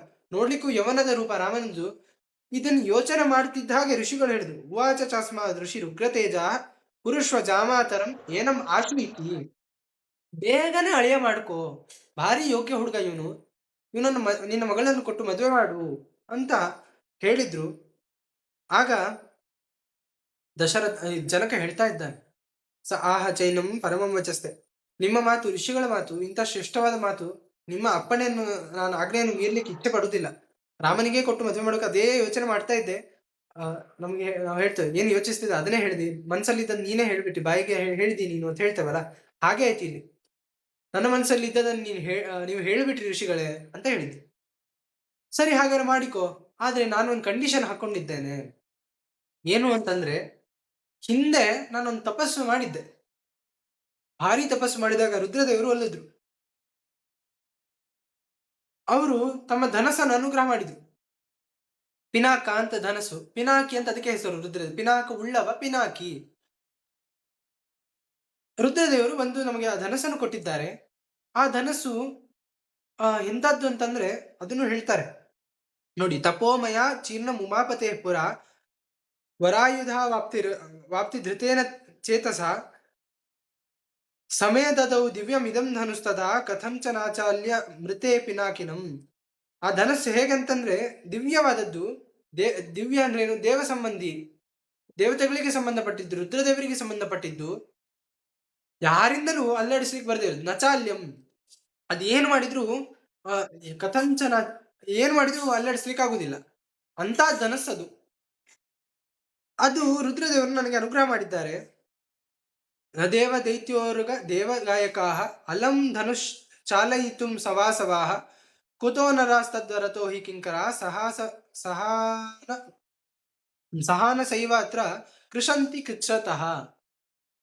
ಆ ಧನಸ್ಸನ್ನ ದೇವತೆಗಳು ಗಂಧರ್ವರು ಯಾರೂ ಕೂಡ ಅಲ್ಲಾಡಿಸ್ಲಿಕ್ಕಾಗುದಿಲ್ಲ ಅಂತ ಧನಸ್ಸದು. ಅಂಥದನ್ನ ಮನುಷ್ಯರು ಅಲ್ಲಾಡಿಸ್ಲಿಕ್ಕೆ ಸಾಧ್ಯವಾ? ಎತ್ತಲಿಕ್ಕಾಗುದಿಲ್ಲ. ಅವ್ರ ದೇವತೆಗಳು ಋಷಿಗಳಿಗೆ ಅವ್ರಿಗೆ ಆಗುದಿಲ್ಲ, ಇನ್ನು ಮನುಷ್ಯರು ಎಲ್ಲಿ ಅಂತ ಹೇಳ್ತಾ, ಅಂತದ್ದು ಏನಾಯ್ತು, ನನ್ನ ಸೈನಿಕರು ಇಲ್ಲಿ ಅರಮನೆಗೆ ಹೇಗ್ ತಂದ್ರು ಅಂತಂದ್ರೆ ರುದ್ರದೇವರು ಹೊರ ಕೊಟ್ರು. ಸೈನಿಕರು ಗುಂಪು, ನಿನ್ನ ಬಂಡಿ ಯಾವ ಗಾಡಿಯಲ್ಲಿ ಇಡ್ತೀಯೋ ಆ ಗಾಡಿಗೆಲ್ಲ ಶಕ್ತಿ ಇರ್ಲಿ, ತೆಗೆದುಕೊಂಡು ಹೋಗೋ ತನಕ ಅಲ್ಲಿ ಹೋದಾಗ ಗುಂಪಲ್ಲಿ ಅದನ್ನ, ಆ ನಿನ್ನ ಸೈನ್ಯ ಮಾತ್ರ ಗುಂಪಲ್ಲಿ ಅದನ್ನ ಒಂದು ಬದಿಯಿಂದ ಇನ್ನೊಂದು ಬದಿ ತೆಗೆದುಕೊಂಡು ಹೋಗ್ಬೋದು. ಆ ಬಂಡಿಯ ರಥವನ್ನು ಅಂದ್ರೆ ಆ ಧನಸ್ಸನ್ನು ಹೊತ್ತಂತ ರಥವೋ ಆ ಬಂಡಿಯೋ ಅದಕ್ಕೂ ಆ ಶಕ್ತಿ ಬರಲಿ ರುದ್ರದೇವರು ಅನುಗ್ರಹ ಮಾಡಿದ್ರು. ನಂತರದಲ್ಲಿ ಏನಾಯ್ತು, ಸರಿ ಅಂತ ಹೇಳಿ ತಂದಿದ್ದಾನೆ. ತಂದು ರುದ್ರದೇವರು ಇನ್ನೊಂದು ವರವನ್ನು ಕೊಟ್ಟರು. ಏನು ಅಂತಂದ್ರೆ, ಯಾರೂ ಕೂಡ ನಿನ್ನನ್ನ ಬಲಾತ್ಕಾರ ಮಾಡ್ಲಿಕ್ಕೆ ಆಗುದಿಲ್ಲ. ಅಂದ್ರೆ ನಿನ್ನ ಈ ಧನಸ್ಸು ಯಾವ್ದಕ್ಕೋಸ್ಕರ ಅಂತಂದ್ರೆ ನಿನ್ನ ಹತ್ರ ಇರ್ತದೆ. ಇದ್ದಾಗ ಇದನ್ನ ನೀನು ಏನ್ ಮಾಡ್ತೀನಿ ನನಗೂ ಗೊತ್ತು. ಸ್ವಯಂವರಕ್ಕೆ ನೀನು ಇಡುವವ. ಸ್ವಯಂವರಕ್ಕಿಟ್ಟಾಗ ಅದನ್ನು ಮಾಡ್ಲಿಕ್ಕಾಗದೆ ರೋಷಕ್ಕೆ ಎದ್ದು ನಿನ್ನ ಮಗಳನ್ನು ಅಪಹಾರ ಮಾಡ್ತೇವೆ ಅಂತ ಹೇಳಿ ಏನಾದ್ರು ಬಂದ್ರೆ ಅದು ಆಗದೆ ಹೋಗ್ಲಿ ಅಂತ ವರವನ್ನು ಕೊಟ್ಟರು ದೇವತೆಗಳು. ಸರಿ ಅಂತ ಎಲ್ಲವನ್ನು ಗ್ರಹಣೆ ಮಾಡಿದ್ದಾರೆ. ಈಗ ನನ್ನ ಪ್ರತಿಜ್ಞೆ, ನಾನು ಆ ಧನಸ್ಸನ್ನು ಸ್ವೀಕಾರ ಮಾಡಿ ಈ ಮನುಷ್ಯರ ಸಾಮರ್ಥ್ಯವನ್ನು ಪರೀಕ್ಷಣೆ ಮಾಡಲಿ ನಿರತನಾಗಿದ್ದೇನೆ. ಅಂದ್ರೆ ಸ್ವಯಂವರವನ್ನು, ನನ್ನ ಕನ್ಯೆ ಸಾಮಾನ್ಯ ಅಲ್ಲ, ಭೂಮಿಯಲ್ಲಿ ಹುಟ್ಟಿದ ವಿಶೇಷ ಕನ್ಯೆ ಇವಳು. ಯಾರು? ಸಾಕ್ಷಾತ್ ರಮಾದೇವಿ ಇವಳು. ಅದು ಇವನಿಗೆ ಇನ್ನೂ ಗೊತ್ತಿಲ್ಲ ಕಾಣುತ್ತೆ. ನನ್ನ ಮಗಳು ಶ್ರೇಷ್ಠಳು, ಭೂಮಿಯಿಂದ ಹುಟ್ಟಿದವಳು, ಸಾಮಾನ್ಯವಾಗಿ ಗರ್ಭದಿಂದ ಹುಟ್ಟಿದವಳಲ್ಲ. ಕಂಬದಿಂದ ನರಸಿಂಹದೇವರು ಹುಟ್ಟಿದ್ರು, ಇವಳು ನೆಲದಿಂದ ಹುಟ್ಟಿದ್ಲು. ಗಂಡ ಹೆಂಡತಿ ಸರಿ ಇದ್ದಾರೆ, ಒಬ್ಬ ಕಂಬದಿಂದ ಹುಟ್ಟುತ್ತಾನೆ, ಇನ್ನೊಬ್ಬ ನೆಲದಲ್ಲಿ ಹುಟ್ಟುತ್ತಾಳೆ. ಹಾಗಾದ್ರೆ ನೋಡಿ, ಇಬ್ಬರು ಅಷ್ಟೇ ವಿಚಿತ್ರರಾದವರು. ಅರ್ಥ ಮಾಡ್ಕೊಳ್ಳಿಕ್ಕೆ ನಾವು ಅಸಮರ್ಥರಾಗ್ತೇವೆ ಇವರನ್ನು ಅರ್ಥ ಮಾಡ್ಕೊಳ್ಳೋದ್ರಲ್ಲಿ. ಹಾಗೆಲ್ಲ ಅಂತ ಶ್ರೇಷ್ಠಳು ಇವಳು. ಇವಳನ್ನು ಮದುವೆ ಮಾಡ್ಕೊಡ್ಬೇಕಂದ್ರೆ ಸಾಮಾನ್ಯರಿಗೆ ಮದುವೆ ಮಾಡ್ಕೊಡೋದಲ್ಲ. ಯಾರಿಗೆ ಮದುವೆ ಮಾಡಿಕೊಡ್ಬೇಕು ಅಂತಂದ್ರೆ ಸಮರ್ಥರಿಗೆ ಮಾಡಿಕೊಡ್ಬೇಕು. ಅದಕ್ಕೋಸ್ಕರ ಯಾರು ಸಮರ್ಥರು ಪರೀಕ್ಷೆ ಮಾಡ್ಬೇಕು. ಪರೀಕ್ಷೆ ಮಾಡ್ಬೇಕಾದ್ರೆ ಪರೀಕ್ಷೆ ಪೇಪರು ಅಷ್ಟೇ ಕಷ್ಟದ್ದಿರ್ಬೇಕು. ಅದಕ್ಕೆ ಪರೀಕ್ಷೆ ಪೇಪರ್ ಯಾವ್ದೀಗ? ಧನಸ್ಸೇ ಪೇಪರ್. ದೊಡ್ಡ ಕಷ್ಟದ ಕ್ವಶನ್ ಪೇಪರ್ ಇದ್ದ ಹಾಗೆ ದೊಡ್ಡ ಧನಸ್ಸನ್ನು ತಂದಿಟ್ಟಿದ್ದಾರೆ. ಹೇಗಿದೆ ಅಂತಂದ್ರೆ ಆ ಶೇಷದೇವರ ದೇಹದಂತೆ ಇದೆ ಅಂತ ಹೇಳ್ತಾರೆ. ಅಂತ ಧನಸ್ಸನ್ನು ತಂದಿಟ್ಟಿದ್ದಾರೆ. ತಂದಿಟ್ಟಾಗ ಎಲ್ಲರೂ ಬಂದಿದ್ದಾರೆ. ಯಾರ್ಯಾರು? ದೈತ್ಯರು, ಗಂಧರ್ವರು, ಯಾರ್ಯಾರೋ ಬಂದು ಹೋಗಿದ್ದಾರಂತೆ. ಅವರ ಪರಿಸ್ಥಿತಿ ಏನು ಅಂತಂದ್ರೆ ಸಂಸ್ವಿನ್ನ ಗಾತ್ರ, ಪರಿವೃತ್ತ ನೇತ್ರ, ದಶಾನನಾದ್ಯ, ಪತಿತಾ ವಿಮೂರ್ಛಿತಾ. ಎಲ್ಲರ ಪ್ರಸಂಗ ಏನಂದ್ರೆ ಬಂದವರ ಧನಸ್ಸನ್ನು ಸ್ವಲ್ಪ ಆದ್ರೂ ಎತ್ತೋಣ ಅಂತ ಪ್ರಯತ್ನಿಸಿದ್ರಂತೆ.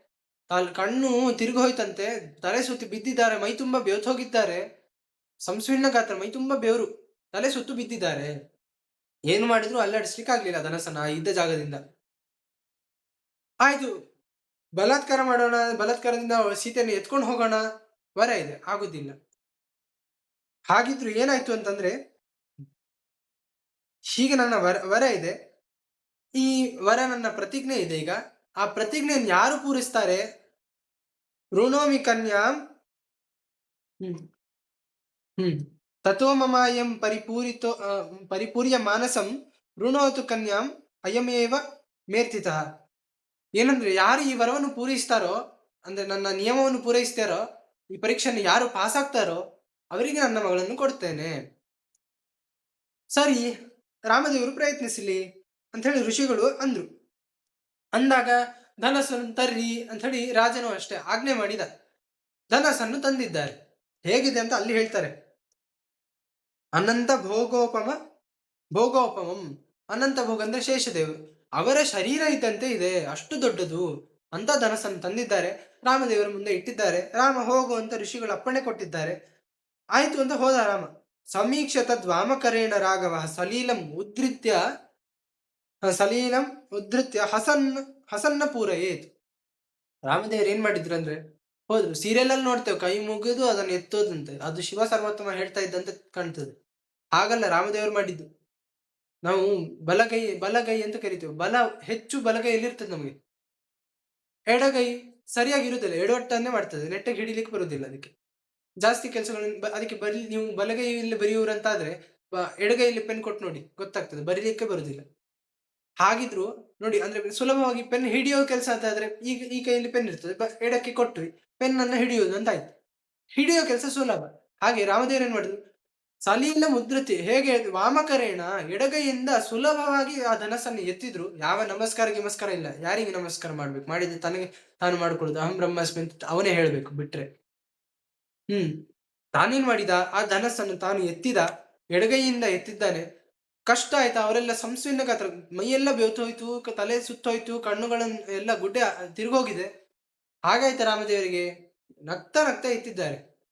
ಆ ನಗ್ತಾ ಎತ್ತಿದ ಪ್ರಸಂಗ ಹೇಗ್ ಕಾಣ್ತಾ ಇದೆ ಅಂತಂದ್ರೆ, ವಿಕೃಷಮಾಣಂ ತದನಂತರಾಧಸ ಪರೇಣ ನಿಸ್ಸೀಮ ಬಲೇನ ಲೀಲೆಯ ಅಭಜ್ಯತಾ ಸಹ್ಯಮ ಮುಷ್ಯ ತದ್ಬಲಂ ಪ್ರಸೋಡು ಮೀಶಂ ಕುತ ಏವ ಭವೇತ್. ಏನಾಯ್ತು ಪ್ರಸಂಗ ಅಂತಂದ್ರೆ, ಬಾಣವನ್ನು ಈ ಧನಸ್ಸನ್ನು ಹಿಡಿದಿದ್ದಾನೆ ರಾಮ. ಅದಕ್ಕೆ ಆ ಹಗ್ಗವನ್ನು ಕಟ್ಟಬೇಕು.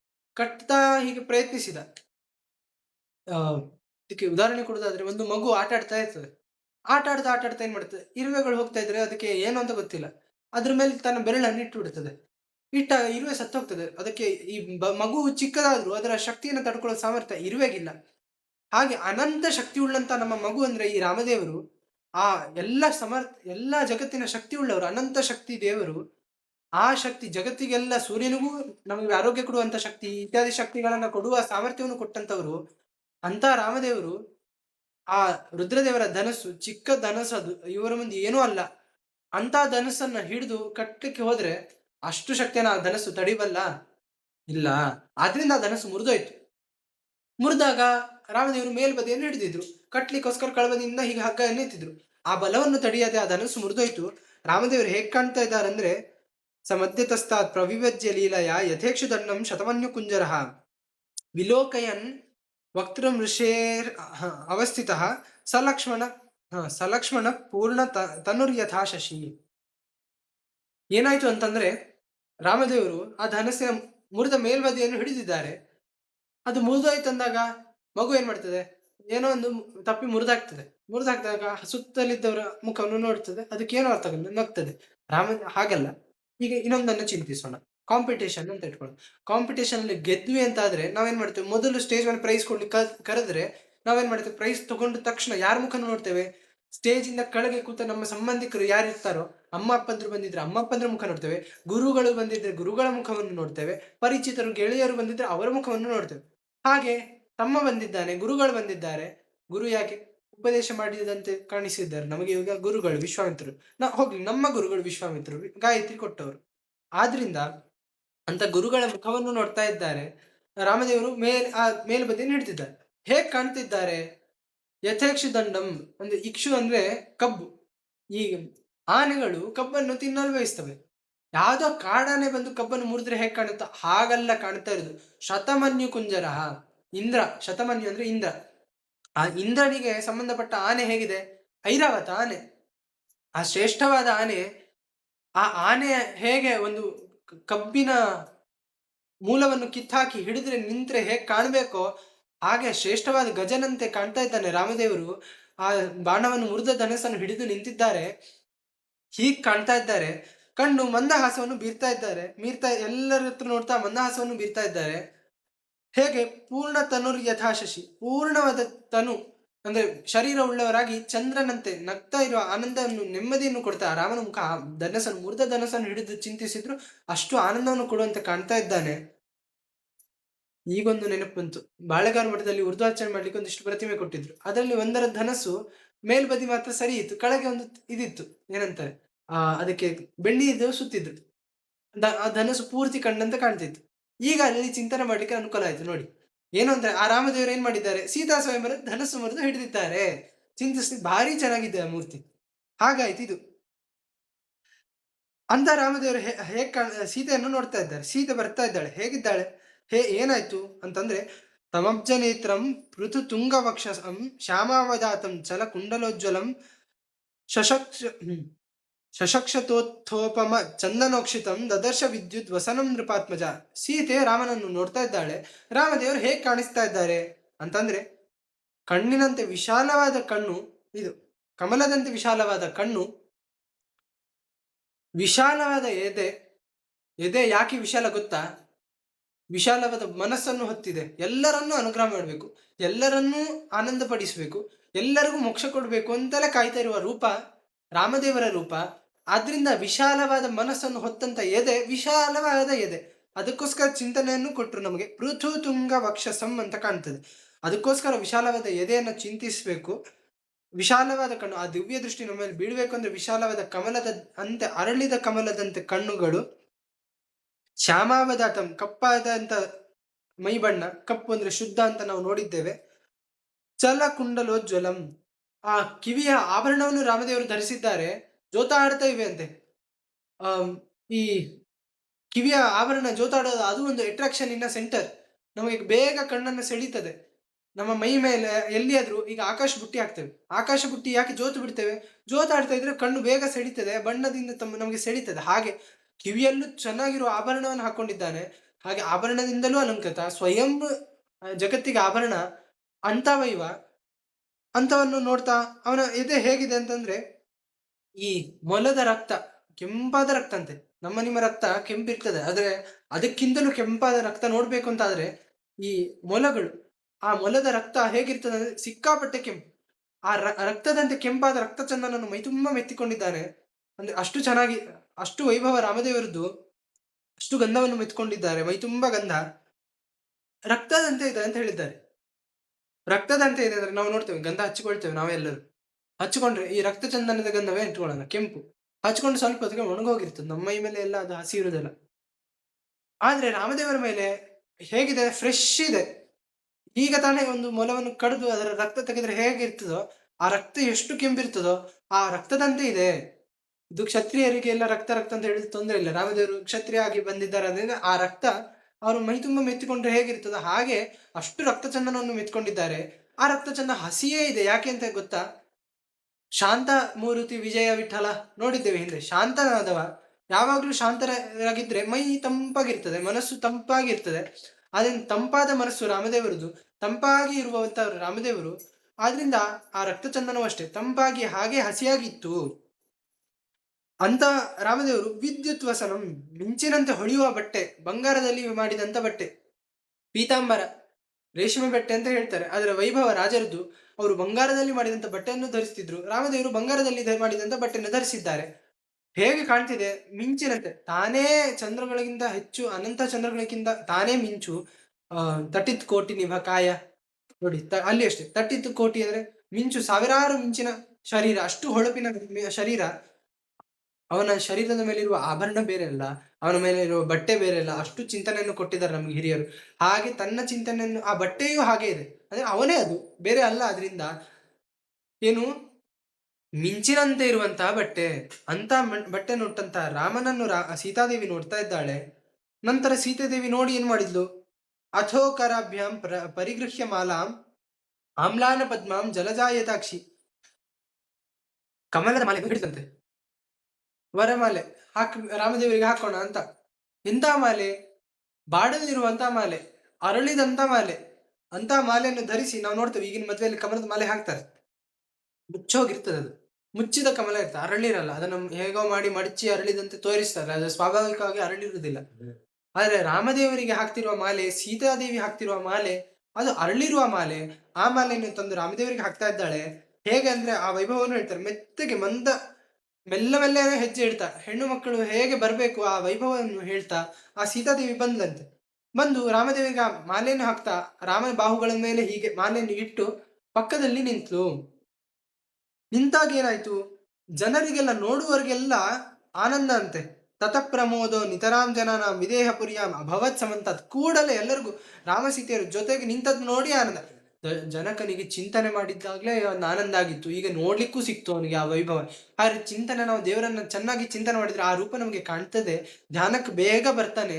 ಹಾಗೆ ಚಿಂತಿಸಲಿಕ್ಕೆ ನೋಡಿ ಇಲ್ಲಿ ಅನುಕೂಲ ಆಯ್ತು. ಏನು ಚಿಂತಿಸಿದ ಜನಕ, ಏನು ಮಗಳು ಇವನ ಜೊತೆ ಇದ್ದ ಚೆನ್ನಾಗಿ ಇರ್ತಾಳೆ, ಹಾಗೆ ಪಕ್ಕದಲ್ಲಿ ಬಂದು ಇವನಿಗೆ ಸ್ವಯಂವರಕ್ಕೆ ವರಿಸಿಕೊಳ್ಳುವಂತಾಯ್ತು. ಹೇಗೆ ಕಾಣ್ತಾ ಇದ್ದಾರೆ ಅಂತಂದ್ರೆ, ಲಕ್ಷ್ಮ್ಯಾ ಸಮೇತೆ ಪ್ರಕಟಂ ರಮೇಶೆ ಸಂಪ್ರೇಷಯಾಮಸ ತದಾಶು ಪಿತ್ರೆ.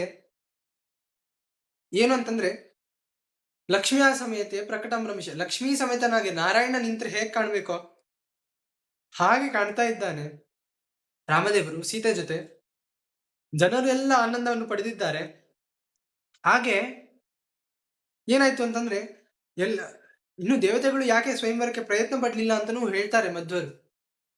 ಅಮ್ಮನನ್ನು ವರಿಸ್ಬೇಕು, ಅಮ್ಮ ನನಗೆ ಮದುವೆ ಆಗ್ಬೇಕು ಅಂತ ಪ್ರಯತ್ನ ಪಡ್ಬೇಕಾದದ್ದು ಇಲ್ಲ ಅಂತ ಗೊತ್ತು. ಅಮ್ಮನನ್ನು ಯಾರು ಮದುವೆ ಆಗ್ತಾರೆ? ಅಮ್ಮನ ಮದುವೆ ಆಗೋ ಕ್ರಮ ಇಲ್ಲ. ಅಮ್ಮ ಅಪ್ಪನಿಗೆ ಯೋಗ್ಯಳು. ಆದ್ರಿಂದ ಯಾವ ದೇವತೆಗಳು ಪ್ರಯತ್ನ ಪಡ್ಲಿಲ್ಲ. ಇನ್ನು ಮೂರ್ಖ ದೈತ್ಯರೆಲ್ಲ ಬಂದು ಸೀತೆಗೋಸ್ಕರ ರಾವಣೆಲ್ಲ ಬಂದಿದ್ರು, ಪ್ರಯತ್ನಿಸಿದ್ರು. ಹ್ಮ್ ಏನಾಯ್ತು?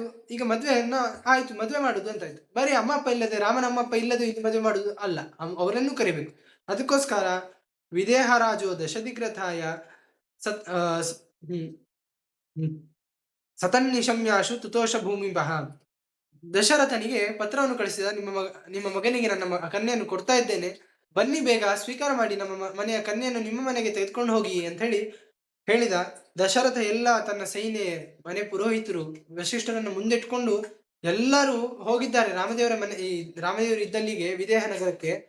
ಅಲ್ಲಿ ಹೋಗಿ ಹೇಗೆ ಮದುವೆ ಅಂತಂದ್ರೆ, ಇಬ್ಬರು ಪುರೋಹಿತರೀಗ ವಶಿಷ್ಠರು ಇದ್ದಾರೆ, ವಿಶ್ವಾಮಿತ್ರರು ಇದ್ದಾರೆ. ಇಬ್ರು ಅಷ್ಟೇ ಪರಸ್ಪರ ಮಾತಾಡಿಕೊಂಡು, ಪುರೋಹಿತೋ ಗಾದಿಸ್ತಾನಿ ಮೋದಿತೋ ಜುಹಾವನ್ಯಂ ವಿಧಿನಾ ವಿಶಿಷ್ಟ. ವಶಿಷ್ಠರು ದೊಡ್ಡವರಾದ್ರೂ ಅಷ್ಟೇ, ಅವ್ರೇನ್ ಮಾಡಿದ್ರು, ವಿಶ್ವಾಮಿತ್ರನ ಮಾತನ್ನು ಇಷ್ಟೆಲ್ಲ ಮದುವೆಗೆ ವ್ಯವಸ್ಥೆ ಮಾಡಿಕೊಟ್ಟವ್ರು ಯಾರು? ವಿಶ್ವಾಮಿತ್ರ ಅನುಕೂಲ ಮಾಡಿಕೊಟ್ಟವ್ರು. ಅದಕ್ಕೋಸ್ಕರ ಅವರನ್ನು ಅಪ್ಪಣೆ ಕೇಳಿ, ಅಂದ್ರೆ ಅಪ್ಪಣೆ ಕೇಳಿಯೋದಂದ್ರೆ ಚಿಕ್ಕವರು ಇರ್ಬೋದು, ಮಾಡ್ತೇನೋ ಅಂತ ಹೇಳಿ ಒಂದು ಮಾತನ್ನು ತಿಳಿಸಿ ಅವರನ್ನು ಸಂತೋಷಗೊಳಿಸಿ. ನನ್ನಕ್ಕಿಂತ ದೊಡ್ಡವರು ಈ ಹೋಮವನ್ನು ಮಾಡ್ತಾರಲ್ಲ, ರಾಮನ ಮದುವೆಯನ್ನು ಕೊಡ್ತಾರಲ್ಲ, ಆ ತ್ಯಾಗದ ಒಂದು ಭಾಗ್ಯ ನನ್ನದಲ್ಲ. ರಾಮನ ಮದುವೆ ಈಗ ನೋಡಿ, ಇದಕ್ಕೆ ನಮ್ಮ ಪೇಜಾರ ಸ್ವಾಮಿಗಳನ್ನ ನೋಡ್ಬೋದು. ಈಗ ನಮ್ಮ ಸ್ವಾಮಿಗಳು ಅಂದ್ರೆ ವಿಶ್ವಪ್ರಸನ್ನ ತೀರ್ಥರು ಏನ್ ಮಾಡಿದ್ರು ಅಂದ್ರೆ, ಪೇಜಾರ ದೊಡ್ಡವರು ನಮ್ಮ ವಿಶ್ವೇಶ ತೀರ್ಥರು, ಅವರು 5ನೇ ಪರ್ಯಾಯ ಮಾಡ್ಬೇಕು ಅಂತ ಪ್ರಸಂಗ ಬಂದಾಗ ಆ ಪರ್ಯಾಯ ಸ್ವಾಮಿಗಳು ಚಿಕ್ಕ ಸ್ವಾಮಿಗಳು ಮಾಡ್ಲಿ ಅಂತ ಹೇಳಿದ್ರು. ಆದ್ರೆ ಅವ್ರಿಗೆ ತಡ್ಕೊಳಿಕ್ ಆಗ್ಲಿಲ್ಲ. ಅಂದ್ರೆ ಕೃಷ್ಣ ಪೂಜೆ ನಾನ್ ಬಿಡುವುದ ಆಗೋಲ್ಲ ಅಂತ ಭಾರಿ ಅಳ್ತಾ ಇದ್ರಂತೆ. ಅದನ್ನ ನೋಡ್ಲಿಕ್ಕಾಗದೆ ಸ್ವಾಮಿಗಳು ಏನ್ ಮಾಡಿದ್ರು, ವಿಶ್ವಪ್ರಸನ್ನ ತೀರ್ಥರು ತಮ್ಮ ಇಡೀ ಪರ್ಯಾಯ ನನ್ನದಲ್ಲ ಗುರುಗಳದೇ ಆಗ್ಲಿ ಅಂತ ಹೇಳಿ ಗುರುಗಳಿಗೆ ಅದನ್ನ ಒಪ್ಪಿಸಿದ್ರು. ಆ ಒಪ್ಪಿಸುವ ಒಂದು ತ್ಯಾಗದ ಒಂದು ಸಂತೋಷವೇ ಬೇರೆ. ಆ ಸಂತೋಷ ಇಲ್ಲಿಯೂ ಅಷ್ಟೇ. ತಮ್ಮ ಗುರುಗಳು ಅಂದ್ರೆ ಹಿರಿಯರು ವಸಿಷ್ಠರು, ಅವರು ರಾಮದೇವರ ಮದುವೆ ಮಾಡಿ ಕೊಡ್ತಾರೆ ಅಂದ್ರೆ ಆ ವೈಭವ ನೋಡ್ಲಿಕ್ಕೆ ಒಂದು ಆನಂದ. ಅದನ್ನ ನೋಡುವ ನನ್ನ ಭಾಗ್ಯ ಅಲ್ಲ ಅಂತ ಹೇಳಿ ರಾಮದೇವರು ಈ ವಿಶ್ವಾಮಿತ್ರ ಏನ್ ಮಾಡಿದ್ರು ಅಂದ್ರೆ, ವಸಿಷ್ಠರಿಗೆ ಮದುವೆ ಮಾಡಿಕೊಡ್ಲಿಕ್ಕೆ ಬಿಟ್ಕೊಟ್ರು. ಆ ಮದುವೆಯನ್ನು ಮಾಡಿಕೊಟ್ರು ಅಂತ, ಆ ವೈಭವದ ಮದುವೆ ನಡೆಯಿತು ಅಂತ ಇಲ್ಲಿಗೆ ಆಚಾರ್ಯ ಮಧ್ವರು 32ನೇ ಶ್ಲೋಕದಲ್ಲಿ ರಾಮದೇವರ ಮದುವೆಯನ್ನು ಮುಗಿಸ್ತಾರೆ. ಮದುವೆ ಆಯ್ತು ಅಂತ ಹೇಳ್ತಾರೆ. 32ನೇ ಸಂಖ್ಯೆ ಮತ್ತೆ ತಾತ್ಪರ್ಯದಲ್ಲಿ ರಾಮನ ಚಿಂತನೆ 4ನೆಯ ಅಧ್ಯಾಯದಲ್ಲೇ ಹೇಳಿದ್ದಾರೆ.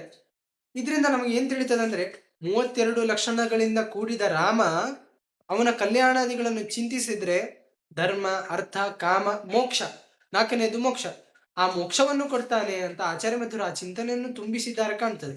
ತುಂಬಿಸ್ತಾ ಮುಂದೆ ಪರಶುರಾಮ ದೇವರನ್ನೂ ತೋರಿಸಿದ್ದಾರೆ. ಪರಶುರಾಮ ಮತ್ತೆ ರಾಮದೇವರಿಗೆ ಅಭೇದ ಅಂತ ತೋರಿಸಿದ್ದಾರೆ. ಹಾಗೆ ಆಚಾರ್ಯ ಮಧ್ವರು ಏನಂತ ತಿಳಿಸಿದ್ರು, ದೇವರ ಎಲ್ಲಾ ಸ್ವರೂಪಗಳಿಗೆ ಅಭೇದವನ್ನು ಚಿಂತಿಸಬೇಕು ಅಂತ ತಿಳಿಸಿದ್ದಾರೆ. ಆ ರೀತಿಯಾದ ಚಿಂತನೆಗಳನ್ನು ಮಾಡ್ತಾ ಇರೋಣ ಅಂತ ಹೇಳ್ತಾ, ನಿತ್ಯ ರಾಮದೇವರನ್ನ ಚಿಂತಿಸೋಣ. ಸಂತತಂ ಚಿಂತೆಯತ್ನ ಅನಂತಂ ಅಂತ ಹೇಳಿದ್ದಾರೆ ಆಚಾರ್ಯ ಮಧ್ವರು. ಹಾಗೆ ಈಗ ಸಿಕ್ಕಿರುವ ವಿಶೇಷ ಕಾಲ ವಿರಾಮ ಕಾಲ ಅಂತ ಹೇಳಿದ್ವಿ. ವಿಶೇಷವಾಗಿ ರಾಮನನ್ನು ಚಿಂತಿಸುವ ಕಾಲ. ಎಷ್ಟು ಸಾಧ್ಯವೋ ಅಷ್ಟು ಚಿಂತಿಸಿದ್ದೇವೆ. ಆದ್ರಿಂದ ಆ ರಾಮದೇವರು ತಮ್ಮ ದಿವ್ಯ ದೃಷ್ಟಿಯಿಂದ ಅಹಲ್ಯೆಯನ್ನು ಉದ್ಧರಿಸಿದಂತೆ ನಮ್ಮನ್ನು ಉದ್ಧರಿಸಲಿ ಅಂತ ಪ್ರಾರ್ಥಿಸ್ತಾ ಮಾತನ್ನು ಮುಗಿಸ್ತೇನೆ. ಶ್ರೀ ಕೃಷ್ಣಾರ್ಪಣಂ ಮಸ್ತು.